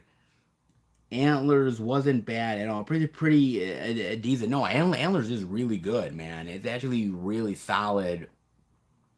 It's kind of one of those underrated movies that not many people know about, but man, people gotta watch this. It really is that good, man. Then we are heading towards a little bit of Shout Factory goodness. Back to Shout Factory, man. But when they're putting out good 4Ks, of course I'm buying them, man. And Matthew Broderick love can never be overstated. Never.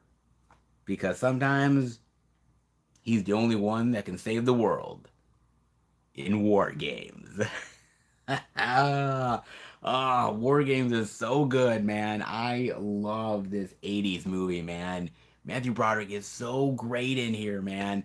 It is really just one of these really great sort of sci-fi premises about, you know, the computers and how this one kid can really solve these problems when all these other people don't know how to do it. The ultimate kid genius. So great, man. I've always loved War Games, and War Games is fan-fucking-tastic, man. And this edition is awesome. I can't believe they put out a 4K of War Games, man. That's fucking killer. Dude, it's so good, man. War Games, I love that. War Games is so great. As is this next horror classic. Nah, I don't think it's a horror classic, but it's fun as hell, man. I love it. Okay, so sometimes when you're in the woods and you're with your significant other, you might get a little naughty. Don't. Okay? Don't. But if you decide to, well, I told you once, but sometimes you need to be reminded again. In Don't F in the Woods 2. Oh man, yeah, look at that, dude. That's quite the cover. And it looks pretty cool on the inside as well. I have the Indiegogo exclusive. So, oh, and by the way, it's signed by all of the cast and the director as well, man. That's pretty cool, man. The first Don't Fuck in the Woods, it was kind of this underground hit, right? Everybody was talking about it. And I think it was mainly the title, right? Because when you say Don't F in the Woods, like, it kind of piques your interest.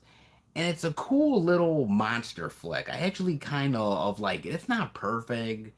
It's a little cheesy, ridiculous, but there's a lot of charm to that movie. And then they were raising the funds for the second film, and I decided, you know what, I'm gonna end up contributing to the campaign, right? Because I really like the first film. I want the second one. I want them to succeed, so I'm gonna end up donating for the physical copy. And a lot of times with these Indiegogo campaigns, the problem ultimately is that, truth be told, you never know whether you're gonna get screwed over or not. I knew I wasn't gonna get screwed over ultimately, but you just don't know, man. So I I was hesitant. I was like, dude, I just hope they make a good movie out of this, right? I mean, sometimes when people make a really great horror movie, it's kind of like by accident.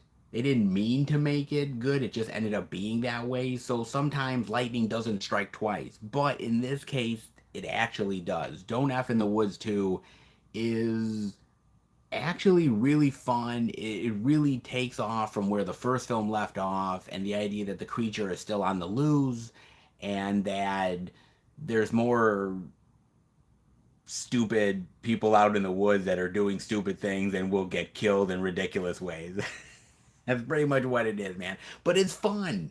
it's actually really fun, dude. And I actually really like this. I like what the director Sean Burkett is able to do on a low budget, and I think it works quite well, man. It's not the greatest fucking monster movie of all time. It's not the greatest fucking slasher movie of all time, but as far as a little slice of cheesy B movie goodness, yeah, I kind of like it, man. I really do. Not half bad for Don't F in the Woods 2, man. Hey, I contributed to this, okay? So I gotta say some nice things about it. I do, man. And we're getting down to the last few additions to the collection, man. The last few of them. And speaking of contributing to campaigns, because it's not just all about don't F in the woods, sometimes it's a little bit of barn love too. The barn too, baby. Look at this. This is awesome, man. Oh, great. Nice. I love the barn. If you guys have never seen the first movie, you guys gotta check it out. It is really a great homage to the the 80s monster movies of yesteryear. Great 80s slashers, man. It's yes, a rip off, but it's also an homage at the same time, but it's so good, man. I love the design of the creatures, and I love the story, and it's got some really great effects in there. Really well done, actually. And when they ended up announcing the second movie that they were going to do it, again, I love the first movie. I want to end up contributing. I want to end up giving some money to them. So, thus, I did. And this movie went through a lot of fucking problems, man. Just like Don't F in the Woods 2, the problem that these movies had was that they raised the money.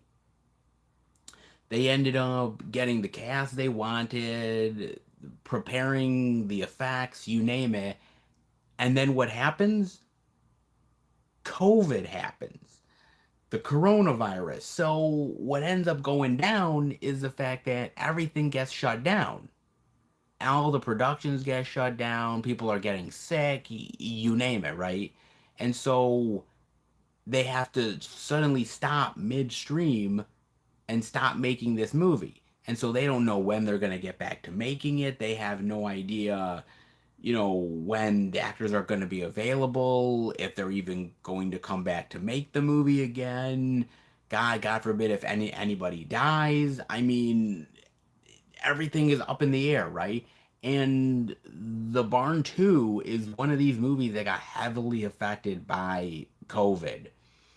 And literally it was just like a complete like 180 of just like having to readjust everything from there, and it took a long time for this movie to be done, to get out to people, to actually be finished, and it was a struggle for the director, for the actors, you name it. It was just crazy, dude. And I got to admit, with all of that being said, right, with everything that they had to go through, all of the difficulties and the roadblocks that were in their way, the movie is actually really good, man. I still think the effects are solid. I still really like a lot of, the quirky actors in here and the personalities and the kills, and I like what they were able to do with this. I think it was still just as fun, just as entertaining. I think it's just a really great, fun, killer monster slasher movie. I don't think it's necessarily as good as the first movie, but I think it's kind of close, actually. I actually think it's really good, man. So for me, I still really like this movie, man. I'm glad that I contributed to it. I'm glad that I actually gave some of my money to them, and I'm glad that it's in my hand and it's finished. And I really like the end product. I don't know if they're gonna do a Barn 3 or not, because the director has pretty much come out and said that he was through the ringer with this movie, dude, and he is kind of just wanting to take a break, man. And I think I can't quite say I blame him, because after dealing with the whole COVID situation and all the difficulties, man, I'd probably want to fucking drink. All right. But that being said, look, dude, I have it in my hands. It's a great little B movie slasher sequel, and I absolutely really enjoy it, man. But so for me, I dig it. If you like old school homages to 80s horror cinema, The Barn is where it's at, man. It really is that good. Just saying, man. It really is, dude. Really is phenomenal. As is more Scream Factory goodness, because we're back again with Scream Factory, baby, because I just can't help myself, okay? And this is another one that got a Blu-ray release a long time ago from Scream Factory. And then they decided, hey, we're going to do a 4K of it. Basically, there's a lot of 4K upgrades that are going on with Scream Factory, man. And thankfully, a lot of these titles I never bought on Blu-ray, so getting the 4K is perfectly fine with me. And this is a classic that I knew needed to go in the collection, and that is none other than Carrie. Oh my god, Carrie.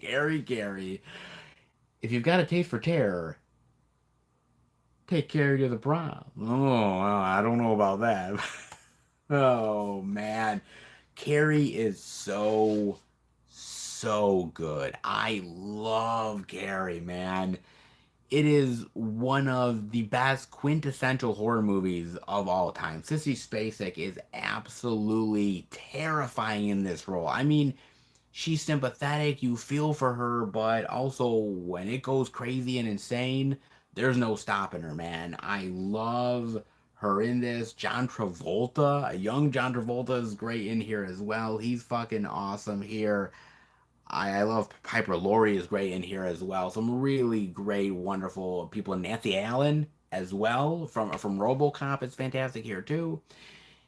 It's a really great, solid thriller that really takes you to some wild places, man. Brian De Palma is awesome, and he does a great job directing this movie, and it is really just a great dramatic tale of a girl that has just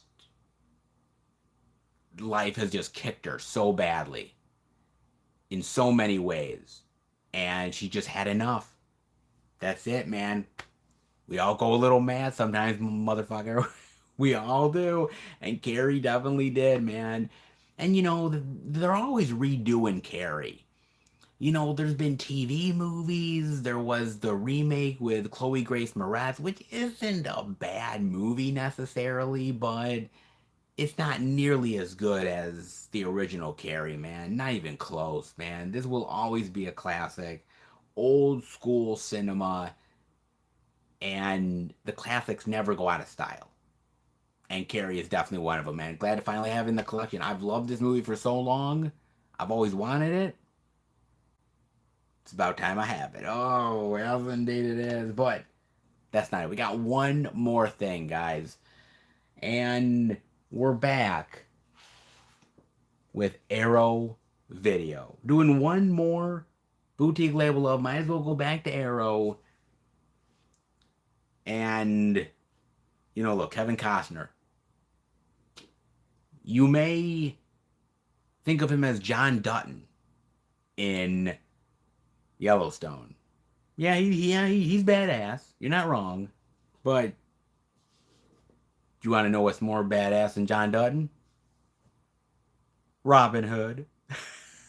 Robin Hood, Prince of Thieves. Oh, look at this, man. Arrow Video goodness for a great Kevin Costner classic, man. So good. Look at that. Oh, man. The guy definitely knows how to sling a few bows and arrows.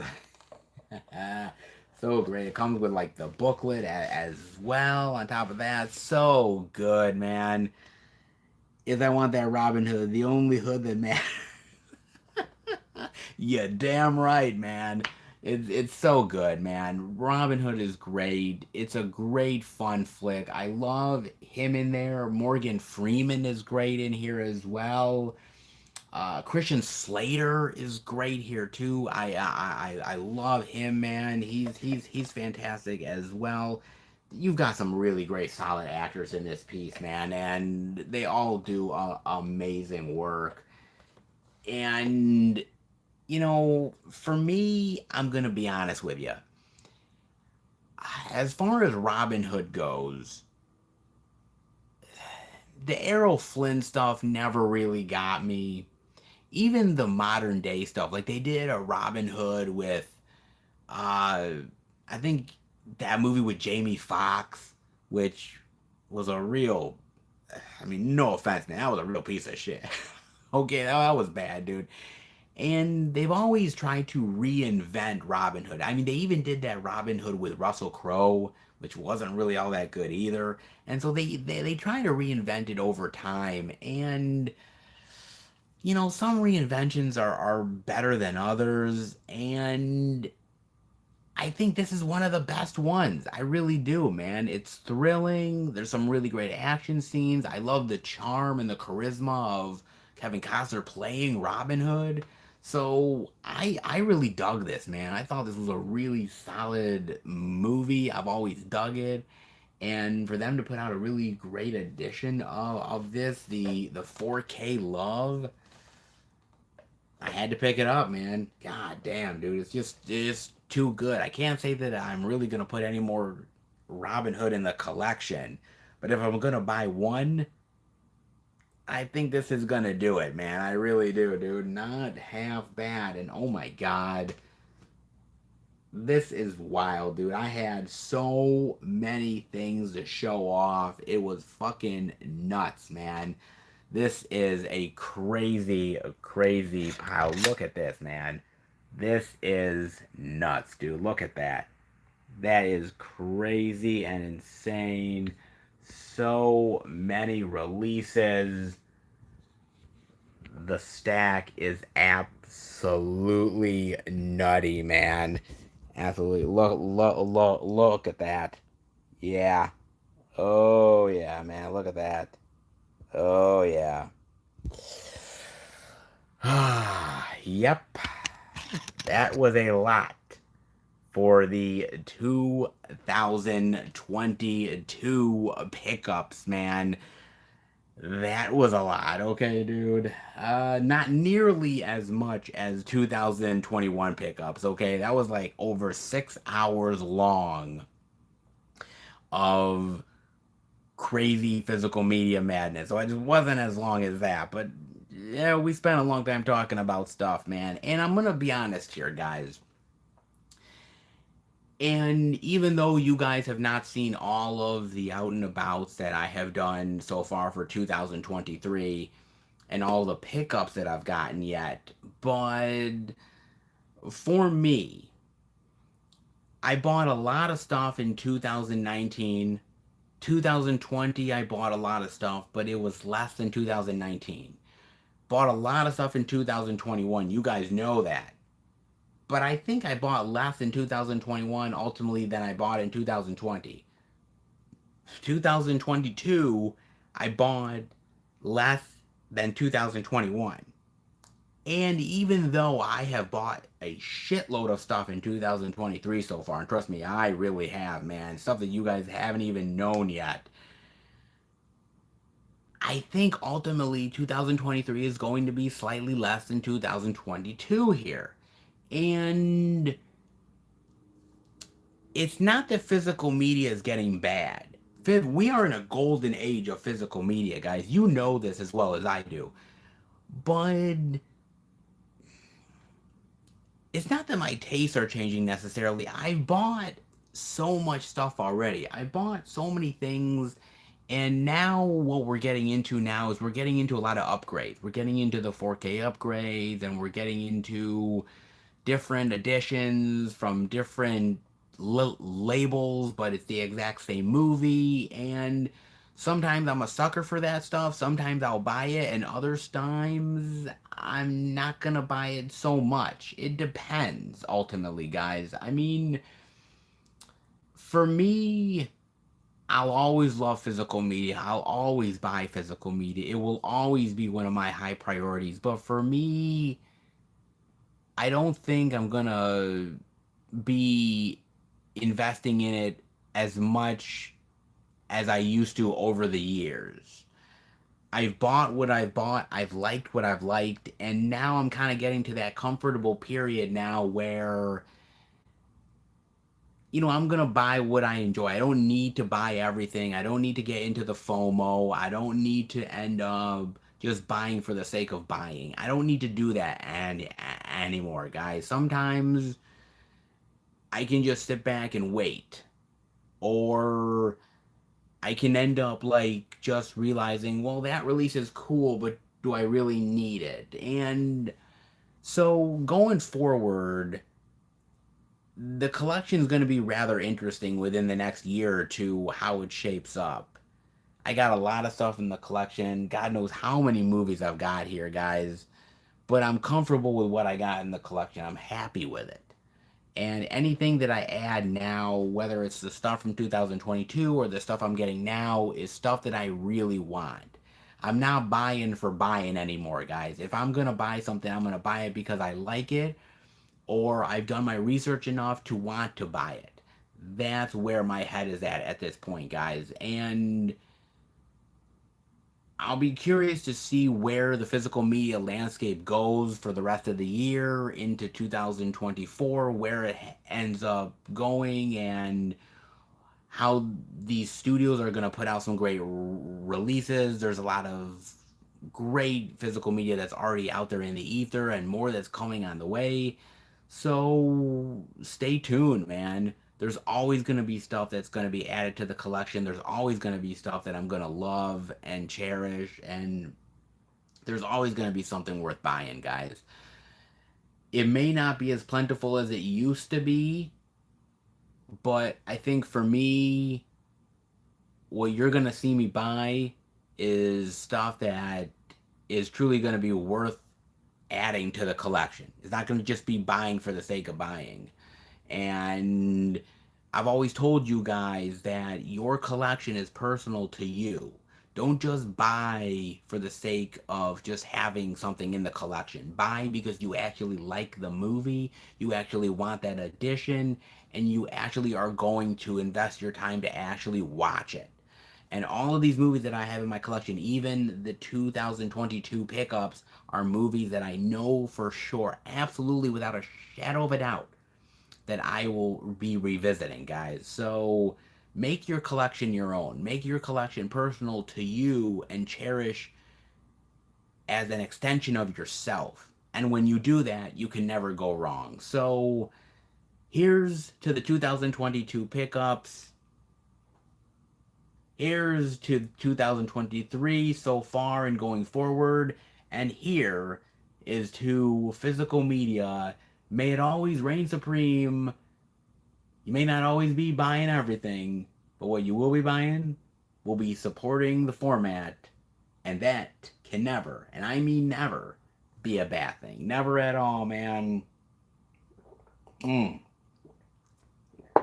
So good. Thank you guys for coming on board this really wonderful exploration of the 2022 pickups. I really greatly appreciate it. We had some technical difficulties at the beginning with some of the picture quality, and I apologize, guys. I'll try to be better in the future, man. But thank you for coming on board. Thank you for really diving into my physical media diatribe. And it's been a long time since I've done one of these live streams.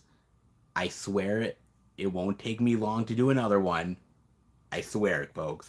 All right. But thank you for coming on board with me. I really appreciate it, guys. Please make sure that you like the video. And if you're not already subscribed, please, by all means, do it. Keep up to date with everything I'm doing through Instagram and Facebook, FilmFan108. Keep up to date with everything I'm doing, plus special pictures and videos I do from time to time as well. And also, hey, just to let you guys know, the P.O. Box is still open. It's still there.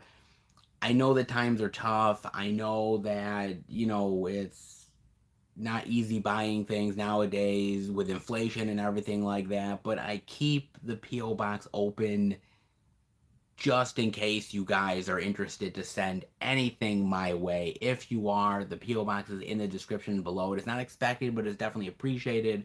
And I know that I've gotten some amazing things from you guys in the past. Absolutely just outstanding things I would have never thought to get in my life, but you guys ended up sending it my way, and I'm truly grateful, man. Thank you so much for the honest support. So if you want to send anything, the PO box is always there. But I guess that does it for the video, man. This live stream has been quite amazing. I'm glad that I finally ended up showing off the pickups to you guys so they can finally go in the collection where they officially belong. And here's to the rest of 2023 and all the physical media love that goes along with it. Thank you so much for watching, and I will see you back next time for a brand new live stream experience. Thank you so much, everybody. Take care, and remember, happy hunting.